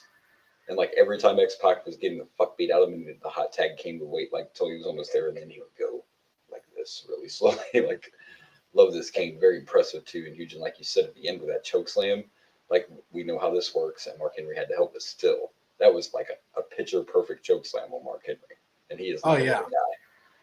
Mark Henry looked good too. This might have been one of his best matches. He's been around for a while now, so he's getting better in the ring. Yeah, and good. That leg drop on X-Pac, I thought he killed him. Oh yeah, and speaking of leg drops, D'Lo, I think I've mentioned it before. We talk about it all the time. It's one of the D'Lo has one of the best leg drops in the business. Yeah, I love the D'Lo leg drop, the little head shake, and then just snap drop straight down. Ugh. We've I'd be terrified to receive that leg drop, I think. Except for I'm sure when he does it right, it takes it all in his ass, I'm sure. I'm sure. But still, I wouldn't want to take it either.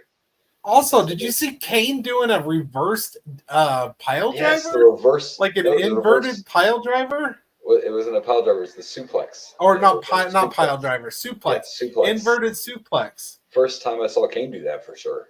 Well, they even said that's the first time he's done it. They even say the commentators mentioned it. First time he's done that. Even when he took him and put him in position, I was like, what the fuck is he doing? Like the Scorpion Death Drop? What the fuck is he about to do to this guy? He hit a fucking reverse. And it was just classic tag team wrestling. There were like 3 different hot tags because every time X-Pac got in there and had a little motivation, he ended up getting his ass kicked. And then at one point they had him outside. They just beat the fuck out of X-Pac to try to make it just Kane. But come on, it's fucking Kane. Okay? Apparently you need to ask somebody who you're in the ring with because it's fucking Kane. Right. I was gonna say. And I think I mentioned it a few weeks ago how X-Pac said, and I think Glenn Jacobs has said it too, like these two made a lot of money being a tag team together. Some of the most money they ever made being the tag team champs. So selling those tickets. But it was a great way to kick off the pay-per-view. And in case we didn't mention it, because we didn't, X-Pac and Kane still walk away the World Tag Team Champions. After X-Pac got flattened. Yeah, X-Pac's dead. He got dropped on the guardrail. What else did he do to him outside? Didn't he throw him in the fucking? He threw him in the corner post. Mark Henry took him and put him in the corner post. Like, oh yeah, that looked like it hurt. At least 5 times, and he sells it so good. Like X-Pac knows how to get his ass kicked. It's important. Man, when he gets pulled on the corner post, all I could think of was Certified G. You can't teach that. You can't fake that, is what I want to say. Yeah. Also, it was one of the few times.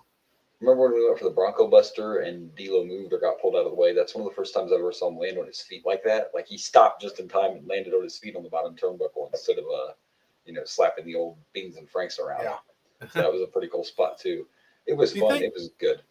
Do you think when Sexual Chocolate pulled him into the corner post, do you think it's because he was jealous of his relationship with China? Could be. It's like, I want China, bitch. Let's take out that. He was taking him out for other reasons than wrestling. I think one of his favorite songs was China's Grove. Oh wait, that was China Grove, not China's Grove. My bad. China's Grove. Anyway, what do we think of this? I thought it was great. Great way to kick off. I thought it was really good. I thought it I was. don't remember this match. I know I watched it, but I don't remember it. And I know I've seen it too. But yeah, it was really good. I'm giving it a 4. I'm gonna give it 4 inverted suplexes. I'm right there with you. I'm gonna go 4 air canes. I was debating on that or 3.5, but the more we talk about it, the more I really like this match. This was a lot of fun. Tag team wrestling. The crowd was into it. Every time Kane got the hot tag, the fans popped. Like everyone loved everything. Even on some of the other moves that the heels did, it was great. It was a great way to start the match. And who was with? We forgot to mention what diva was out there. Was it Jacqueline? Ivory. It was Ivory. Ivory. Okay. Yeah, it was Ivory. I also like that essentially this is a mirror image tag match because I was thinking you got 2 big guys and then 2 little guys. Yeah, even though it was a little bigger than X-Pac, I thought the same thing. Like it's an evenly matched. Even the styles are similar, like the way D'Lo and X-Pac would wrestle and the way Kane and Mark Henry wrestle. Yeah, so it's good shit. It's what I like. Yeah, it was a lot of fun. Look, I'm just double checking. We get hate mail, right? I just wanted to make sure. We sure. By the way, when Mr. McMahon thought he had his croonies out there with him, it was Ivory. You are correct. Tell him what he's won, Johnny. Tell him what he's won. You get to do the show with me next week. That's your prize. You would do the show anyway. Huzzah. All right, well, let's see what's next. All right, well, here we go. Match number 2 for the Hardcore Championship, a rematch. I believe it was our last pay-per-view they fought. They have fought. But we did just see Backlash. I think they did fight at Backlash. Yeah, so a rematch and another good match, man. It's a shame that we know it's tied to this because so far it's a good pay-per-view. I know. this was fun. I told you I remembered it because they went all over and they did end up going all over the place, including trying to go in the women's restroom for a minute. The woman yells at him. Yeah, like maybe that's not a good idea. Maybe you shouldn't do that. I wish there's a lot of spots in here we could talk about, and I wish I would have wrote down more of the fucking commentary because my God, there was so much good commentary in this. They're fighting where the concessions are, and Al Snow or Hardcore Holly picks up like the powder container for the funnel cakes or whatever, and JR's like, "Oh no, not the funnel cakes." And I don't know why, but JR tried to sell the funnel cakes. About made me piss myself. That was, oh no, not the funnel cake. All I could think of is like, man, they got to pay those vendors quite a bit for all this. And that was the line from Jerry because he said something about who's going to pay for all this stuff, and JR was like, "Don't worry, it's not coming out of your check, King." We got to pay for that. Man, he even destroyed a whole thing of fucking cotton candy, the softest material. Now, this is where I'm not trying to sound like one of those old guy wrestling fans, but I will, and that's okay. this was a good hardcore match, and we didn't need any fluorescent tubes or pizza cutters or fucking boards with spikes coming out of them to have a good hardcore match. You just got to sell the shit. There were They fucking just sheet trays. used everything. There were sheet trays and a dead deer head in this, which I don't remember Pierre. I forgot about. I remember Pierre. head. I don't remember Pierre. That's when I had a neck brace on. It was decomposing. I'm not sure. Yeah, I know. His shirt had in memory of Pierre airbrushed on it. Yes. I apologize, wrestling fans. I do not remember the Pierre storyline. All I could think of is when we get freaking Chavo Guerrero and the horse. The horse, the hobby horse or whatever. The pony on the stick. Yeah. It's a pony pony stick. on a stick. Just stick. It's all a stick. The ending of this I loved. It looked like Al Snow had no chance. He wasn't moving. Of course, Hardcore. He literally fell down. Fuck, he sold so good, dude.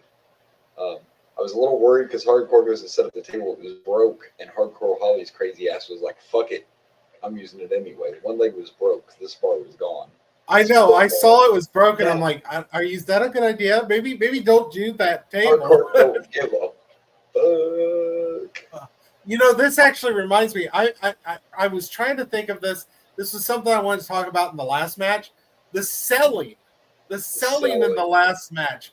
There was a part where Mark Henry punched X-Pac and he flew across the ring. Flew, yes. Sorry. Anyways, continue. No, we should have brought it up last match, and it's in this match too. And this is what we're missing today: is selling, overselling too. I love it. Yes, like that's the reason that a lot of finishers aren't finishers anymore. I'm still really excited. I cannot wait until we get Shawn Michaels versus Hulk Hogan. And I know you know what I'm talking about. Yes, I cannot wait. The oversell of the century, and it hasn't been beaten to this day. Oh, you want me to lose to Hogan? Okay, I'll lose to Hogan. You want me to make him look good? Got you. It's the greatest. I've never actually seen it, but I've heard about it, and I want to watch it. I cannot wait. Even because I was a fan of both of them anyway, even as a Hogan fan, I couldn't even be mad. It was so fucking hilarious that I couldn't even be pissed off at Shawn. I'm like, oh my God. Yeah, we'll get there. He's selling that shit like he's fighting Thanos or something. But Anyway, I love the end of this too because Holly thinks he's going to put Al Snow through the table, but Al finds the energy probably from Head because we all know Head gives energy. If your man's tired. Anyway, Al Snow puts Hardcore Holly through the table and then he fucking lands right on his Beans and Frank. With his head, he basically headbutts his crotch and that's like pins him. It was great. It was good. Fucking great. Good. It's good stuff. And you know what? I don't know if this happens often, and I know it was a hardcore match, and I don't care. It's another 4 for me. I'm going with 4 heads. I'm doing 4 powdered sugars. Fucking A. See, you're right there with me. I don't. Because it was entertaining as hell. Great way. It was fun. It was a blast. I loved it. Yeah. And I happened to be looking. I was looking at the match card, and I looked a little bit ahead, and we have something that you personally love on this card. We get a Survivor Series match, basically, because it's a 4-on-4 elimination tag. Hell yeah. Yeah, that's not next, but we do have one of those on this card. So, there you go. Yeah, that's nice. Let's get going. I want to get to that. Let's see what's next, though. Let's do it. All right, well, before we talk any more about the pay-per-view, we have some breaking news. It won't be breaking when you listen to this. No. Sad news. Yeah, won't be breaking when it comes out, but it just happened, and we lost Ozzy. Just a couple of weeks. It's been a week or two since his last concert. Yeah. We're getting ready to watch a match, and my co-host literally yelled "fuck" really loud. Excuse me. Don't know if you remember that, but you yelled "fuck" really loud, and I'm like, "What?" I did. What? Yeah, because I got a message from my sister that I hadn't even looked at yet, and then I also got a message from my friend, and that one there wasn't a picture. My sister sent me a picture, and I didn't look at the picture because you can't look at that notification wise. Yeah. But then my friend's like, we lost Ozzy, and then I was like, oh. And then I decided to check the picture and found out that's exactly what she showed me as well. So it was on I got Facebook. 2 different people telling me. Then I Googled it to make sure, Facebook wasn't fake killing anybody, but I'm not. It's sad. Don't get me wrong, but I'm not shocked. I think a lot of people thought it was coming.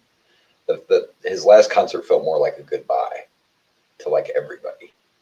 A lot of people are saying that because he was miserable. Now he was happy that night, but he's been bedridden for years now.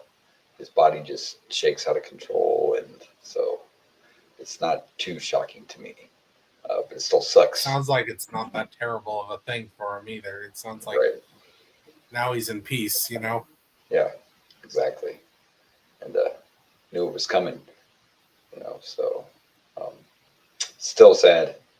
Still sucks, but I'm glad he got to have that last concert because it was an amazing thing. And actually, they are, I'm sure they're going to add other footage to it and stuff, but they're actually releasing it in the theaters. And so I'm sure then it'll be available on Blu-ray and all that after it's in the theaters, I'm sure. So whoever didn't get to see the concert will get a chance to. And what can you say? Ozzy was amazing. Not only his music, but I remember watching his fucking reality show when it came out, which was I did not watch it, but it was actually one of the first reality shows, and a lot of people don't realize that. At least that type of. And the crazy thing is, in the first season, they just literally were like, "We're just going to follow you around," because we all know reality's not that real. So the first season is like really bad and boring. Ozzy's having cereal for breakfast, but then it got better as it went. But and then did you ever watch the show that him and Jack did? They had like a supernatural. I never watched it, but I think it was like a supernatural themed show. I don't even know what you're talking about, actually. Yeah, it was on the Travel Channel or something. They traveled around the world, and I'm pretty sure they looked for like. Oh, they like explored like haunted places. Yeah, or like Area 51 and blah shit like that. Of course, they didn't That's go to Area 51, but yeah, I never watched it. I don't know if it was specifically that kind of stuff or if it was just them traveling around the world. It was on the Travel Channel. I just never watched it. But anyway, we all know Ozzy's a legend, and he'll be missed. Yeah, sure. And yeah, he's going home. So our thoughts and prayers go out to the family, and rest in peace, Ozzy. Rock up there. I can rock with Jimmy and all them guys that are up in heaven, right? Yeah. Sad news, unfortunately. And of all the pay-per-views, like we already had a kind of a sad thing going. And I know. And then you had Malcolm drowning, and now we lost Ozzy. Rest in peace, Ozzy. And we got to talk about a match real quick, though. I noticed something, believe it or not, watching this mixed tag match. The blood's already there in the ring, and Owen hasn't died yet. The blood's already. I saw it watching this match, so I Googled it because I thought I know everything, and I don't. So I'll say it's a boomer fact, even though I had to look it up. The blood was, a lot of people thought the blood was from Owen dying naturally. The blood was actually the whole time because on the pre-show and the Hardy Boys match, the Brood came out and dropped a bloodbath, and they couldn't get it all out of the ring. And I legit saw the blood during this match, and Owen's not dead yet. So the blood stain everybody thought was Owen's was there the whole time. I didn't notice it the first couple matches we watched, but I happened to notice it in this match because of something somebody did. I saw it right there on the apron. I'm like, what the fuck? So then I started Googling, and yeah, the blood's from. I'll have to look that up. I'll have to keep an eye out. Yeah. So yeah, there you go. So our next match was this mixed tag match with JEWFJRETT, Jeff Jarrett and Deborah against Nicole Bass and Val Venus. And it was what it was. If you notice when the women were in the match, nothing really happened because neither one of them are wrestlers. Deborah was never a wrestler, and Nicole's a weightlifter. So I'm not quite sure why we thought we should put them in the ring. Simply because we wanted to have Nicole Bass do something that makes absolutely no sense as a woman that got hit by a guitar. Just pull off Deborah's shirt. Instead of attacking Deborah, she just rips her shirt off. Like, oh no, this will get you. Oh no, you're going to have to show your very lovely body. I'm jealous of you. I'm really humiliating you. And then I think she might have raped and/or impregnated Val Venus at the end too. Val might be pregnant. I know men can't get pregnant, but he might be. I'm not sure what happened. Like, if anyone's familiar with aliens and what the face suckers are, like that's. Yeah. It was And Val Venus seemed to like it. He sold that, baby. He sold that shit. Yeah. She's scary, man. And I don't mean that in looks, by the way. Don't try to throw me. Like, I'm intimidated by her. Like, if I saw her in an alley, I'd be like, I'm not fucking with her. I'm good. Move the other way. I don't want no good. I don't want no trouble. And if she knocked me down, I wouldn't get back up. You know what I'm saying, Bart Gunn? You don't get back up. Need a whiskey drink? Need a vodka drink? Oh, sorry. I get knocked down, but I get up again. Oh, throwing out a little Chumbawamba, right? Chumbawamba? Yeah, Chumbawamba. Tub thumping, yep. Look at that. I should be on like a music quiz show. Anyway, this match was what it was. It was fine. It was there. The problem is they just followed two really, really good matches, and I know you have to have one to go get popcorn and beer, so that's probably what this was. I don't know. It was there. I don't even know what to rank it. It wasn't horrible. I'm going to go with 2. I should have got some 2 popcorns and beers. Okay. Well, you know what? I'm just going to copy you, and I'll give it a 2. 2. God, I don't even know. Ozzy's gone, man. Do we care? Puppies. Doesn't even matter. Yeah, I know, Doesn't even matter. Oh, I forgot to mention that. I'm glad you said that. I'll give it 2 puppies. Deborah had a fucking puppies on her shirt. Did they? Deborah had pictures of puppies right here on her shirt. I know we're still kind of. She's just embracing it. So King drops this line and says, if Deborah has puppies, then what does Nicole have? Mastiffs? Jeez. No. I'm just throwing it out there. I know, and JR even was like making some comments too. It was just like it wasn't great all around. I am sorry, but I forgot to mention this the last match, and it's because all this stuff we got confused. But I forgot to mention this about the Hardcore Holly match. And I'm going to backtrack, and I don't normally do. Hardcore Holly had Al Snow up, and he did like that, suspend him in the air, and then he dropped. Oh, yeah, that was impressive. The Falcon's arrow type thing or whatever. But did you hear what they called it on commentary? Holocaust. Yeah. What? The Holocaust. That's a great name. I'm sorry. We couldn't do that now, could we? That should be Gunther's. That was a fantastic name. I can't believe I forgot to bring that up. Yes, the Holocaust. That's insane. All right, well, let's move on. Rest in peace, Ozzy. Let's see what's next. It's going to be better than this, I would assume.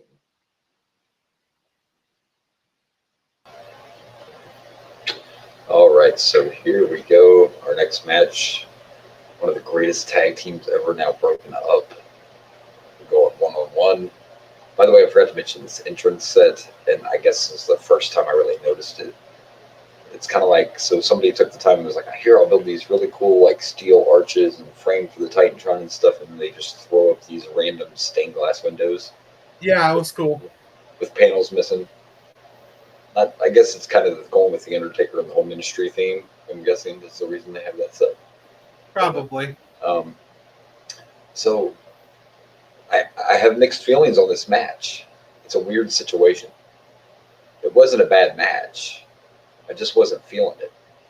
And I think it's because these guys were such a great tag team that I prefer them with each other instead of against each other, if that makes any sense. Yeah, I had some mixed feelings too, but mostly because I was kind of bored with the slowdown of the submission moves. And then the one submission move Billy Gunn did, where he put his arms over his chin.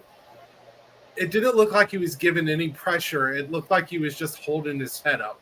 It was badly done. Right. There was a lot of slowdown. And right when I was thinking about, man, this is kind of slow and such, is when it picked up. But that was at the end. Like they waited till the end to pick it up a little bit, but it just seemed, I did like that. I did like that Road Dogg danced his way out of one of them. But yeah, it was. Yeah. But my biggest complaint is just that submission move didn't look legit. It reminded me of John Cena's STF, where it just. I love it. That's your call every time too. When a submission holds bad, I fucking love it. Like it's my least. I hate Cena that move. Quit using that Cena submission, bitch. That Cena. I don't mind an STF, but Cena, it doesn't look like he's actually applying pressure. It doesn't look like. I like submission. I like submission wrestlers. I like submission moves. I just want the move to look like it hurts. if that was because subconsciously you're like, oh, I don't want to hurt my buddy. You know what I mean? Like, I mean, maybe. Like, I don't know, because I've heard a lot of wrestlers tell stories that usually, you think friends have better matches, but they say a lot of times guys that legitimately hate each other have the better matches. Like, because they don't mind hurting each other. right. In this case, they were together so long that you think they. And again, it wasn't bad. It just I wasn't, and the audience popped a few times when there were the high spots, but it was just kind of. I expected more.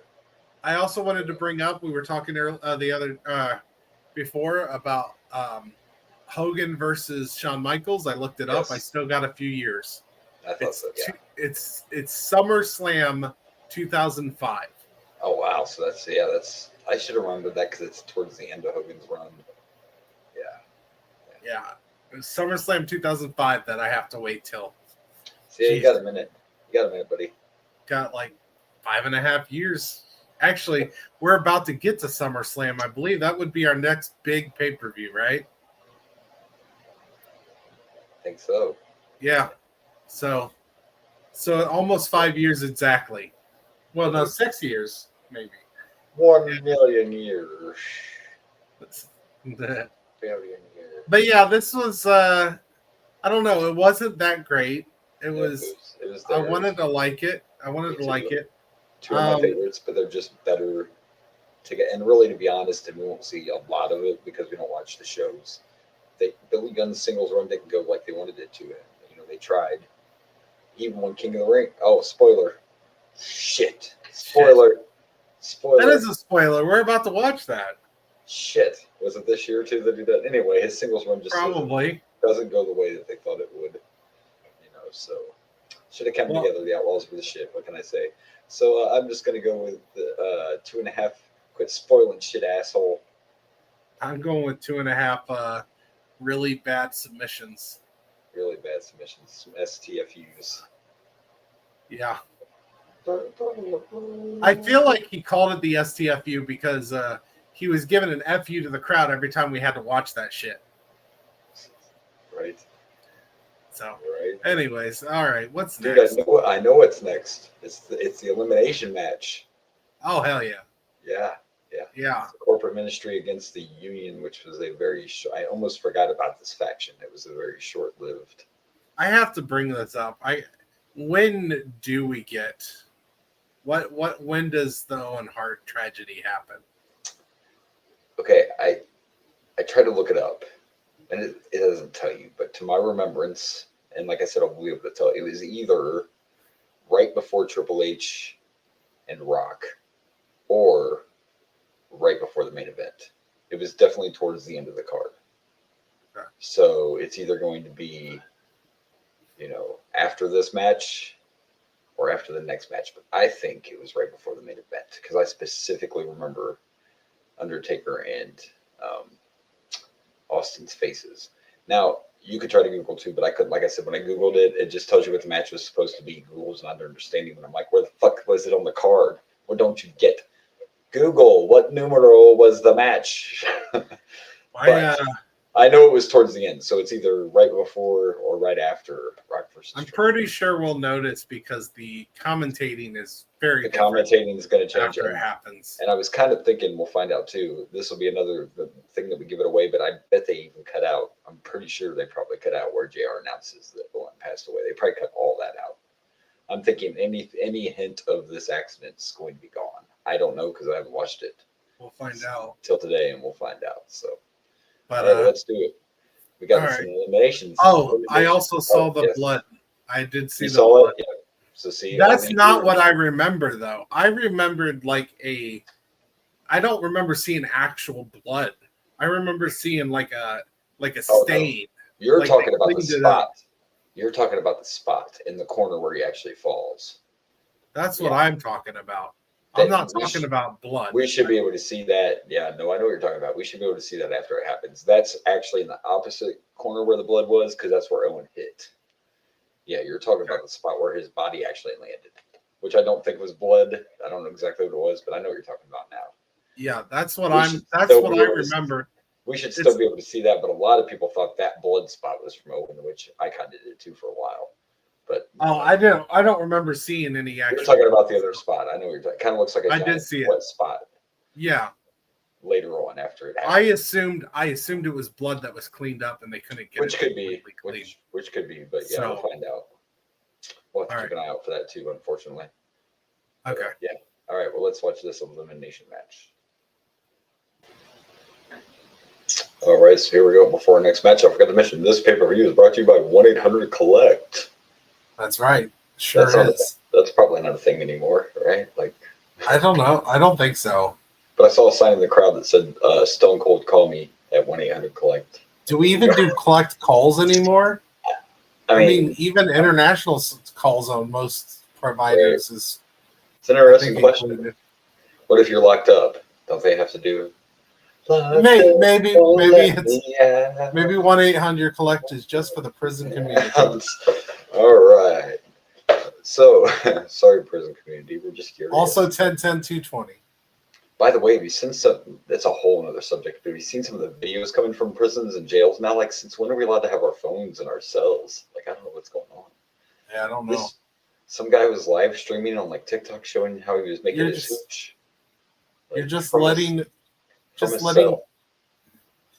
letting people deal with their drug empires from prison. That's not exactly a smart plan. What are we doing? Like, fuck Martha Stewart. I'm going to show you what to do with these ramens, bitches. What's up? Anyway, that's all. I'm getting off track. Our next match is the 8-man elimination, and we have the Union, which is Test, Big Show, Ken Shamrock, and Mankind. Wasn't Test part of the Ministry before? Like, maybe. I'm pretty sure he was part of the Ministry. And before we talk about the Ministry team, I'd love to point out the fact that Mick was wearing, the white shirt and some black sweats, which is, normal. But then he randomly had on his shirt with dolphins. Normally he's wearing like a Mankind or a Cactus shirt. Nope, he just had a shirt on with dolphins on it. Yeah. I'm just rolling with this today. It's fine. And they were taking on the Ministry, Farouk, Bradshaw, Boss Man, and Viscera. This match had some moments. It was a decent match. Is it just me, though, or did it get kind of boring when Shamrock got eliminated because he's fucking psycho? You got to stop attacking the refs, Shamrock. You got to stop it.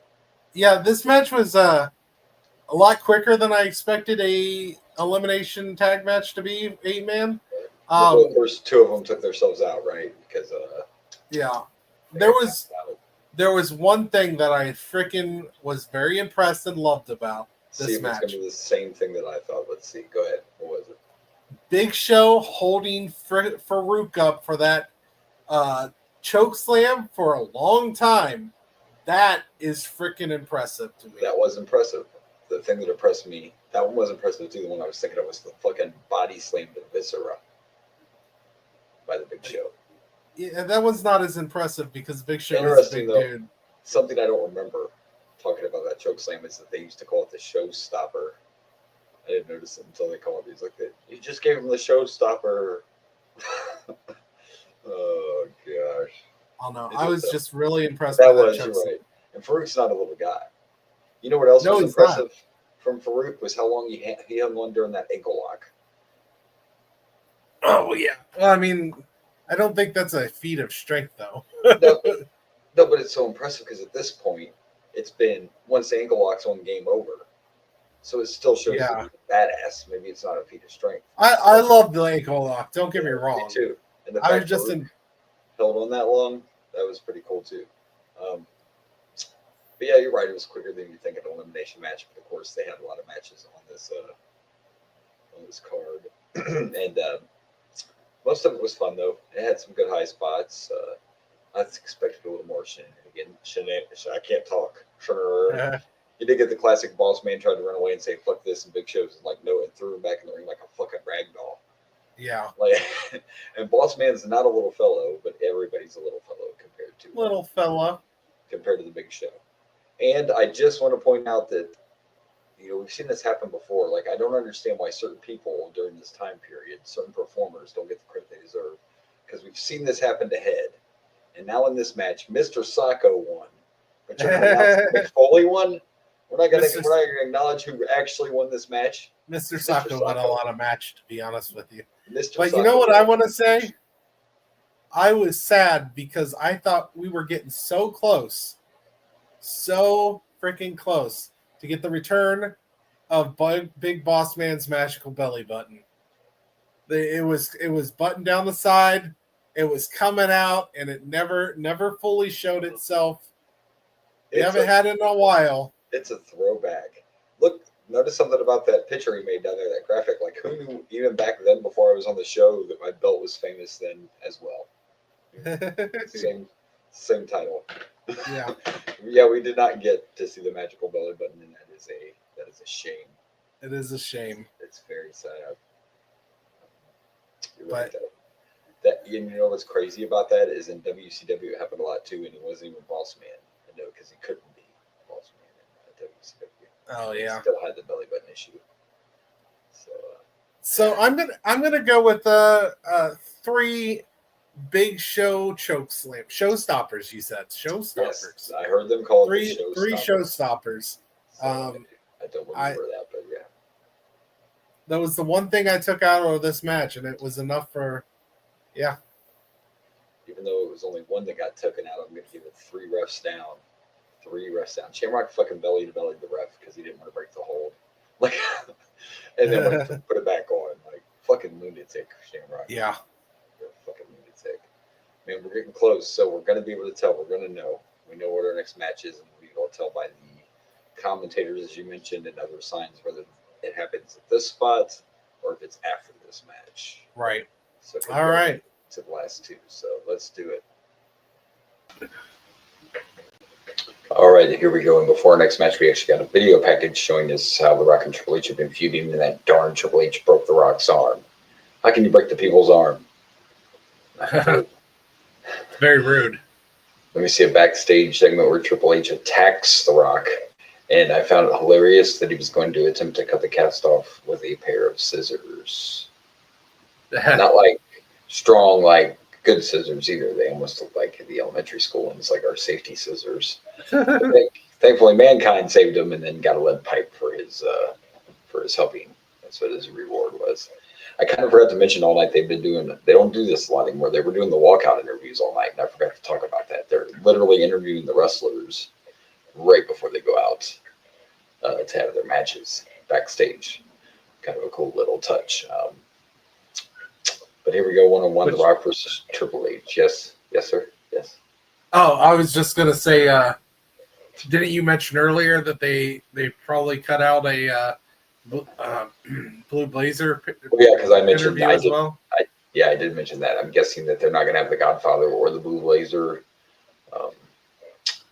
I can't remember exactly when Jim Ross had to announce. I'd be surprised. I don't even think we'll see the announcement of the death. But again, I don't know. We're going to find that out shortly. I feel like it's going to be hard to cut it out if they talk about it during the match. I think they talked about it during the main event.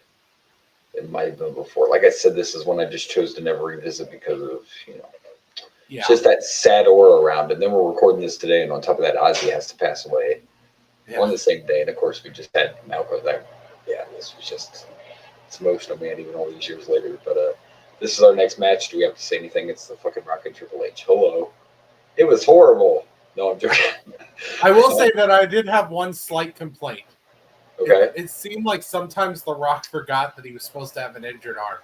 Yeah, and I can imagine that. I can imagine that being hard to sell. It wouldn't be so bad if they weren't trying to sell it as broken. That's the problem. Yeah, like he lifts. I remember him lifting Triple H with a Samoan drop. Wouldn't that hurt your arm? If your arm was broken, that would probably hurt if you lifted someone up for a Samoan drop. So that was my really only complaint. But other than that, this is a solid match. A couple times he forgot, and a couple times he oversold the arm too. So that was a little. And I can imagine in the heat of the moment, in the middle of the match. Heat of the moment. It could be hard to remember that. I could imagine that. I'm just saying that's like one of my only complaints with this match is like sometimes The Rock forgot he was supposed to sell that he had a broken arm. Also, hey, we just got The Rock back. I thought we were going to be losing him for a little while because you were mentioning he's filming movies, but well, I wonder. I'm trying to remember the timing because they're selling this broken arm. Of course, Triple H attacked us some more after the match, so I'm not sure if he's already, I'm not sure where he's at in Hollywood. But I feel like this has to be a tease for the Rock and Sock, right? Like maybe an early tease. I can't remember the exact year. Ooh, yeah, we could be getting close to that. Because I do, like I said, I almost forgot about the Union, but I know that doesn't last long. That faction does not. I forgot it even existed. Right, because it was literally just like a randomly thrown together. I don't know what to do with these guys. Put them with McFoley and let's see what happens. Like, well, I think the Union is literally a group of they guys were that all part of the ministry. The corporation. The corporation. Yeah. Because They're all Mankind was a rejects. long time ago. Big Show just got kicked out. I'm pretty sure I'm pretty sure Test was in their last pay-per-view we were watching. Testes 1, 2. And well, Ken Shamrock. I don't think Ken Shamrock ever was. No, maybe he rejected an offer. Maybe he brought them these past people together. I don't know. Yeah, I don't remember the story behind it, but like I said, it was short lived. It was just somebody to fight the corporate ministry, the ultimate evil. Well, they just lost one of the biggest factions with DX, so they needed some more. Yeah. You got this giant ministry situation. Like, that faction is huge. Oh, yeah, it's everybody because it's two factions in one. It's a 2-for-1. It's the blue light special. Attention, shoppers. We have a 2-for-1 on factions and aisle 12. 2 So, yeah, this was entertaining. Kind of a bummer it ended in a DQ, but, once again, here's a wrestler that, you know what, ref, if you don't want to do what I want you to do, then fuck you. I'm just going to do it. I think Triple H, for a minute, I thought he got legit busted open by the chair, but more than likely he did the old job on the outside when the camera wasn't on. Yeah, I like the attacking the ref. It just showed how frustrated it kind of gave the feud heat. I felt this one I liked, and they were done differently, right? This one was because, like you said, it kind of showed the feud. Shamrock's just insane. His was a totally different takeout. Yeah, but I think Shamrock just had it wasn't that this around the time that Shamrock just was attacking every ref and every match. Yes, remember, because it was every match. It was several pay-per-views back where he took out everybody and lost that match for the title because he just took out everyone. Yeah, they had this whole angle where he just boys, did not give a shit. Babies, like he didn't care. Babies. I'm joking. Shamrock is not ankle lock on babies. Just ankle lock on like this little tiny ankle. Oh shit, we're gonna get canceled. There goes our double digits for going back from 10 to 2. I don't think this is the most offensive thing we've done. No, I've listened to some of our shit. It's definitely not. This is pretty tame, I would say. So good storyline, good match. I am going to give this 3.5 chair shots. Yeah, I'm going to go with 3.5. Remember, you have an injury. Remember. You know what? It's almost better to forget for a minute than where you've seen wrestlers in the past forget which arm it was. Like if he would have started selling the other arm, that would have been forgetting. So at least there's that. You just forgot that he was supposed to be hurt. All right, well, we know what the main event is, and we're going to see what the aura and everything is like. But it's Undertaker and Stone Cold with Shane McMahon as referee. So this is, once again, let's play the old game everyone loves to play. Let's screw Steve Austin. Yay! I mean, corporate ministry, referee, and opponent. So I don't remember the outcome of this match. I don't either, but yeah. All right, let's do it. Let's watch the final match over the edge. All right, so here we go. The main event for the WWF Championship: Stone Cold versus Undertaker, with Shane as a special ref. And let's just say, if you didn't know what happened at this pay-per-view, you still would have never known what happened. Yeah, because I knew what happened, it felt like nobody was as excited. Nobody was as, the moves that were being done felt like they were kind of held back. Yeah, but I don't know if you noticed that, but to me, the commentators being able to hold it together, it was crazy. I mean, to me, we can talk about specifics, but to me, because of knowing what we know, this was a 5-star match, hell, a 10-star match for everybody involved, not just the wrestlers, because everyone out there at this point knows that one's dead. No one in the arena knows that one's dead. But I don't know. Sometimes there was times where I wondered if the arena knew too, because it seemed very quiet. It was quiet, but I mean, obviously, except for when Stone Cold came out, and a couple times when Stone Cold got the upper hand. I mean, they obviously knew Owen was hurt because he was taken out on a stretcher. It was just never announced. It doesn't mean some people probably weren't like, "Oh man, I don't think he made it." But yeah, you're right. It was a little quiet at first, but the move you could tell. I guess even if you didn't know what had happened when they came back, you could tell where it had been edited. You could tell where it had been cut. Like right before the main event, you could kind of tell where they had chopped everything out. I guess though, even if you didn't know what happened, you could tell the mood in the arena changed. Everything did change. It wasn't dramatic like I remember. I thought it was way more dramatic, but I felt it. Or maybe it was just my feeling I was remembering. You could see it on the Undertaker's face when he came out. The Undertaker was the one that you could tell the most. The most, yeah, you could see it on Undertaker. Shane, even during Shane's entrance, he wasn't even really trying to be heel. He wasn't smiling. He wasn't frowning. He wasn't playing a character. He was just looking around, and you could almost see it in his eyes, like, did this really happen? Like, what? Yeah, so Shane also noticed it a little bit. Yeah. So what I'm saying, I guess it sounded counter. I'm not trying to contradict myself. You could definitely, there was a change for sure, but I think you could feel it more in the arena and through the wrestlers than on the commentary. I seem to remember the commentary being a lot sadder, but that was probably when they had to announce it, is what I'm remembering. At this point, on commentary wise, it'd be hard to tell they know that Owen's dead as far as the commentators. Yeah, they didn't even mention it during the match. They weren't they completely cut everything out. They weren't as joking as normal, and maybe their tone was down a little bit, but yeah, you could feel the change. You could. And like you said, some people in the arena probably did know. It's just this was before we had, there was no instant way.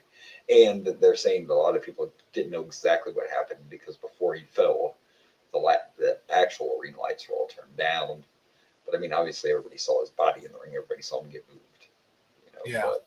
But, so yeah, to me, and you're right, you could see it. But this match, and it was even kind of hard. Was it hard for you to even like focus on the match?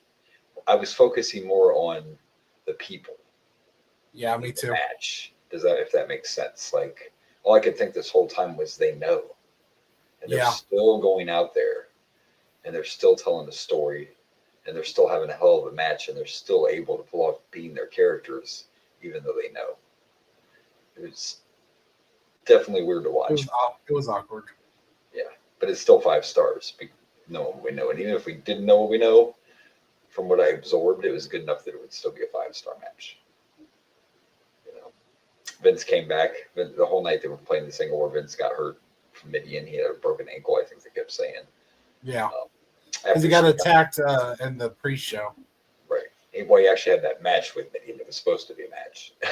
Yeah, that's right. Match. But yeah, Shane got taken attacked. Out. Then Pat Patterson came out, and poor Pat got taken out, and then Vinnie Mac shows up to try to save the day. And it was almost like a push schoolboy rollover thing that Undertaker just kind of sort of landed on Austin, and Shane did the quick pin. Yeah, he did the really quick count. So it was kind of wild to watch this. It was actually a great pay-per-view, other than knowing what we know. Yeah. And they did a really good job of taking all that out, which I'm glad they were able to take it all out. I actually looked it up, and when they did announce it, it was before. It was in the right spot where they could take it out, and it didn't affect anything. So it must have been in between matches when they actually announced on air that Owen Hart was dead. Yeah. They were able to take all that out, and you couldn't tell. You couldn't really tell. So yeah. There was a time where I was starting to wonder, did they re-record all of that? Because I swear it was different. You know what I wondered, and then I looked it up to make sure, but then I saw when they were outside near the announce table, because I was wondering if JR and King went back and did the commentary again. But I looked it up, it said they didn't, and you could see a shot of JR where his lips were matching, because sometimes they do that. Sometimes they don't do commentary live, and they go back. You can always go back and redo the commentary. Yeah. But they did not. They were really holding it together at that point and able to do. Jerry, to me, JR sounded pretty much like himself. Jerry was way toned down. Yeah. Jerry was not King. But I also remember that Jerry actually went to the ring when the whole thing happened to try to check on Owen. And when he came back, he looked at JR and said, "It doesn't look good." And I believe that you could hear that over. I'm pretty sure he had his headset on when he said that. So Yeah. Jerry was definitely way toned down, and you can see it a lot in the Undertaker. See it a lot in Shane. There were a couple times in Austin's face, like when he was getting stomped on, where instead of a look of "oh, I'm getting my ass kicked," it was a look of, and again that look of, did that really happen? What the fuck? I know when they were outside the ring and Stone Cold was attacking Undertaker, his face just looked. Yeah. I still can't beat me up. It's fine. I can't believe what just happened. I couldn't imagine. But yeah, if you didn't know what happened, No. you would. Yeah. Yeah, you wouldn't have known. Except for you would. I think that maybe like us, if we didn't know, like a fan that didn't know what happened, still might be like, boy, why did the mood change so much in the arena? Why is everything so who? Because like you said, when they came back, it was really quiet, and it was kind of quiet at first. Yeah, there was no booze when Undertaker came out. Yeah. It was but like you could see the emotions. Yeah, and whether people knew or not, people were still talking like, I wonder what happened. I wonder if Owen's okay. I wonder if. Well, I mean, if they saw the body and they saw him not moving, I'm sure they had some. They didn't cover him up though, because I'm sure a lot of people assume, but they didn't even know right away. Like they did take Owen to the hospital and they did try some things. Well, just like any time a wrestler gets injured, you put them on the stretcher, they get stretched out. I'm sure they saw that. And if you're watching, you're looking for signs of life. Like when a football player thumbs up, or look at the Bengals game where I can't remember his name right now. But died. No, he didn't die. Cardiac arrest, right? Yeah. Okay, officially he died, but he didn't die. He survived. No. He lived, but they canceled the entire game because they wasn't sure. But we saw that on TV, where you didn't. You didn't see this on live TV. I'm talking about the people that were in the arena. Well, they had to have seen him get on the stretcher, unless they did it all in the dark. Those people saw. Oh, no. I'm saying I know the people in the arena saw him get on the stretcher, so of course they knew something was wrong with Owen. All I said was they never announced to the people that he was dead. They know something happened. Right, and I understand that, but my point is, I think you could tell with the audience, because any audience members that had a little bit more of a keen eye had to have seen Owen just not moving. Yes, not moving at all, put on the stretcher. There was no thumbs up. I'm sure they obviously didn't see a thumbs up. Oh yeah, I guarantee there were some people that figured it out. I don't doubt that at all. There were some people. I think a lot of people figured it out, and that's why the audience sounded so weird. Even remember, even on the pay-per-view, you didn't see it all. I remember that, but even I thought Owen didn't make it before they said he didn't make it, because of them going black for so long and everything else. I'm like, oh yeah, this is not. Because to your point, they saw it in the arena. They didn't show us.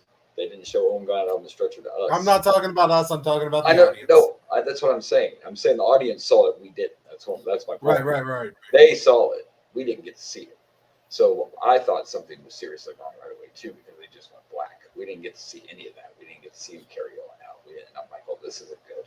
Yeah. Well, one thing I was looking at, kind of attuned to during this match, because you told me that they didn't announce it to the audience, and I'm like, that audience knows. Like a big chunk of that audience knows. And that's when I started thinking, I was like, well, they had to have seen him getting on the stretcher. They had to see him just not moving. Because he died on impact, right? Yeah, I mean, they didn't announce it officially right away, but yeah, they said that the impact is what sliced his aorta or whatever, and he bled out. Yeah. So yeah, they didn't see any movement. No. Some may have been like, well, I mean, he's on a stretcher. He might be okay. Yeah. I think a lot of them knew. A lot of them had to have known. And then you had a few of them that were just like drinking their beers and stuff. And we're like, let's keep going. Well, you always have alcoholics. It is a wrestling show. Yeah, so, well, there you go. Like I said, I already ranked it. I did give it a 5. I'm just not ranking it. This is not going to be part of my worst or best match. This is just, I'm kind of ignoring this match when we get to that part. Okay. Yeah. I just, because it was weird. It was definitely different. So, yeah, I can agree with that. mean, it's just how I'm looking at it. Like I had a hard time focusing Yeah, it was hard on the match focus. It was because just, I knew what was going it was on. more about the true story behind it, and it was like, wow, I can't believe he's got cheated. So applause to everybody. And it just really sucks that this is the match afterwards. I mean, Undertaker was doing like one of the most demonic things in wrestling at the time. We were crucifying people. Yeah, and this happening right after this, it sucks for everyone involved. Like they were even taking heat over, because the churches were saying they were using crosses, and Vince would always be like, "It's not a cross; it's a symbol." The Undertaker's. Yeah. That they crucified people. But anyway, yeah, you're right. It was a horrible timing, horrible. Yeah. We should have just never brought the Blue Blazer back, but we can say if and shouldn't have and wouldn't have, but it doesn't matter. So, I remember being excited about the Blue Blazer return. I thought that was a cool angle, and then yeah, it was for a minute. But so yeah. All right. Well, let's take this out of the equation and let's pick some matches.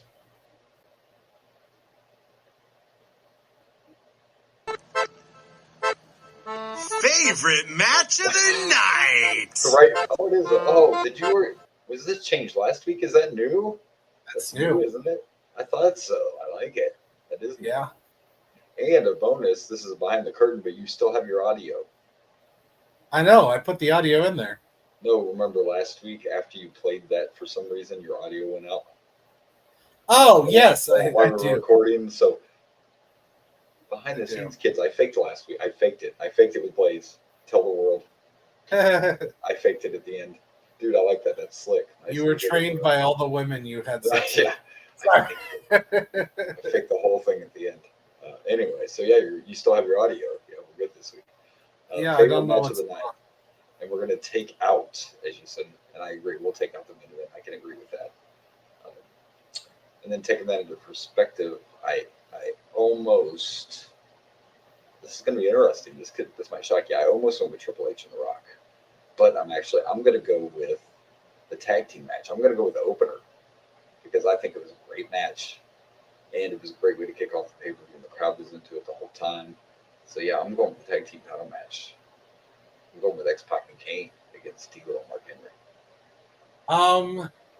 Well, you go with that one. I am going to go with the second match. Another good one because it was bang, bang. Yeah, I'm going to... Bang, bang. I'm going with Al Snow and Hardcore Holly. Oh, look, Mike Foley picked a hardcore match for his surprise. No, it was a fun match. It was entertaining. It was fucking fun. It was a great match. I miss those old school hardcore matches like that, man. Yeah. I love a good hardcore match where they don't throw in a button. No, don't get me wrong. I like just all the random weapons. But when you just have a hardcore match, you take it outside, you use literally anything you have available. I love it. We haven't seen a good concession stand fight in a long time. Yeah. Wrestling. Come on, go back to tearing that stuff up. You can write a check. You guys got some money. That's a good pick. I can't argue. We've actually bragged about one of those matches and how the pay-per-view started off so strong. So yeah, good pick. All right, on to worst match. Oh, I got this one.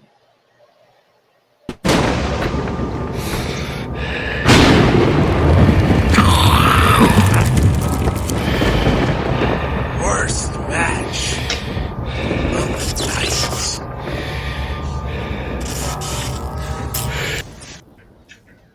I should not have been drinking while I watched that. That was amazing. Bravo. Bravo. Thank you. Those were the surprises you had for me you didn't want to tell me about. I got it. Yeah. I love them. Those are I really enjoyed those. Yes. I was working on those the other night. Both very good, for sure. I dig it. Worst match of the night is easy for me, and it gives me joy to be able to pick one of my favorite guys in the worst match of the night, because it's definitely that mixed tag team match. Jeff Jarrett and Deborah against Val and, whatever her name is. Sorry, I forget her name already. My bad. Nicole Bass. Nicole Bass, yeah, there you go. Because I keep wanting to say Katie Vick, and that's not Katie Vick, because one, Nicole Bass has a pulse. And so that's she's not. Oh, sorry. Bad timing. See, I'm a dick sometimes. It's not a bad joke. It's the wrong episode for that. Yeah, I don't know if it's ever a good answer for that. Yeah, but Pulse joke right now? Jeez, I'm not the anyway. Yeah, that's my worst match right there, the mixed tag. I'm with you. It's definitely the mixed tag. It just wasn't very entertaining. Like I said, Nicole Bass and Deborah were just in there so they could have Nicole Bass rip off Deborah's shirt for some reason, because apparently that's humiliating for those two Deborah. Couldn't even fake any kind of wrestling. And then when Val and Jeff were in there, it was fine, but it was like a Monday Night Raw match. It wasn't. Deborah was literally wearing a puppy shirt, and we know what those puppies meant. So I'm pretty sure Deborah had no issue whatsoever showing off the puppies. No. So I mean, Jeff Jarrett might have had an issue, but he might have. But no, Deborah didn't care. It was like, go ahead, take it. Oh boy, yeah. So there you go. She was doing that on her own. So it was just a weird time in the '90s where it is. You gotta love '90s wrestling, right? It's like, oh no, I'm going to expose the thing that everybody enjoys about you. Oh, let's go. This is humiliating. Oh. I'm sorry. It reminds me, and it was a clip we shared one time, one episode where somehow we got off on this tyrant about how we were going to have a Hush Money in the Bank match. That was a good segment. And I'm like, well, it has to be bra and panties if it's going to be a Hush Money match. We got to have it. Sometimes we got some great shit, kids. I'm just saying. All right, well, we did it. We made it through this episode that we weren't that thrilled about, even with the extra added, news of Ozzy. Again, our thoughts and prayers go out to the family. But I like to believe, I'm one of those people. I try to look at the good and the bad, and I like to believe that now Ozzy's at peace. And I really think that concert was like the thing he was waiting on, before he took the ride home. So yeah. I will say, we're not going to do rankings, because we actually do have two of these over the edges. I don't think there's any point in ranking these, especially with the added context. And then next week you'll have to find your King of the Ring rankings, because we do have quite a few King of the Ring rankings. We do have rankings for those. Yes, and next week it is King of the Ring, 1999. I might have spoiled it accidentally. I don't know if that's the one, but I think I might have accidentally spoiled it. Spoiler alert! Spoiler! Also, I promise we will discuss, because we're getting close. We didn't have a lot of time to build up to SummerSlam. We will talk about SummerSlam next week. It's just I wanted to shit on Goldberg, and we had all this other stuff to talk about. Got to talk about Cody, too. There was some interesting shit on SmackDown, and I'm calling it now. I'll bring it up again next week, but I see a double turn at SummerSlam. I'm calling it a double turn. Oh, Cody heel, Cena face. That's my prediction. I hope not. I love the Cena. I love the Cena run too. I want Cena to stay heel. Boy, are they dropping some? They're dropping some major Cody heel hints. Maybe Cena won't turn. Maybe Cody will turn, and Cena will be like, "All right, whatever. We're heels." I do like it. The Cody heel turn sounds fun. I've been wrong before, so I could be wrong, but they're really hinting at some a possibility, or let's just say they're hinting at the possibility that someone that was involved in the storyline may be coming back again. Someone that kind of disappeared. You can look at it that way too. The Rock? There's some Rock references getting thrown out. Yes, there are. So we'll talk about that and more next week and King of the Ring 1999. And don't forget, video game review back next week as well. I know you're excited because we're consolidating these. I have some work to do. Yeah, I got to do some checking too. I'm pretty sure we haven't covered any 1999 games. I'm pretty sure. I'm pretty sure too. I'll double check that, but I'm pretty positive. Most of 1999 we've been recording now. So right, because St. Valentine's Day was the last before the break. So that would have been February. So all right. Well, this has been the Boomer Blaze Show. I am Boomer, and I'm Blaze. Rest in peace, Ozzy, and good night from Dragon. Oh, we didn't plug. I was signing just threw that up there. I was like, wait a minute. Plug some pluggables real quick. You know what? Yeah. It's been a lot. This has been an emotional episode. It's been a lot. Yeah. Okay. There you go. There's where you can follow us. We're at the Boomer Blaze Show on the Facebook, TikTok, Insta, YouTube, and at Boomer_Blaze on the X. All right. Yeah, you can find me at Dragon Blazer Productions on Facebook, Instagram, YouTube, TikTok. And you can find me at Dragon Blazer Pro on the X. Good save, Blaze. Good save. You're welcome. And now, good night from Dragon Blazer Studios.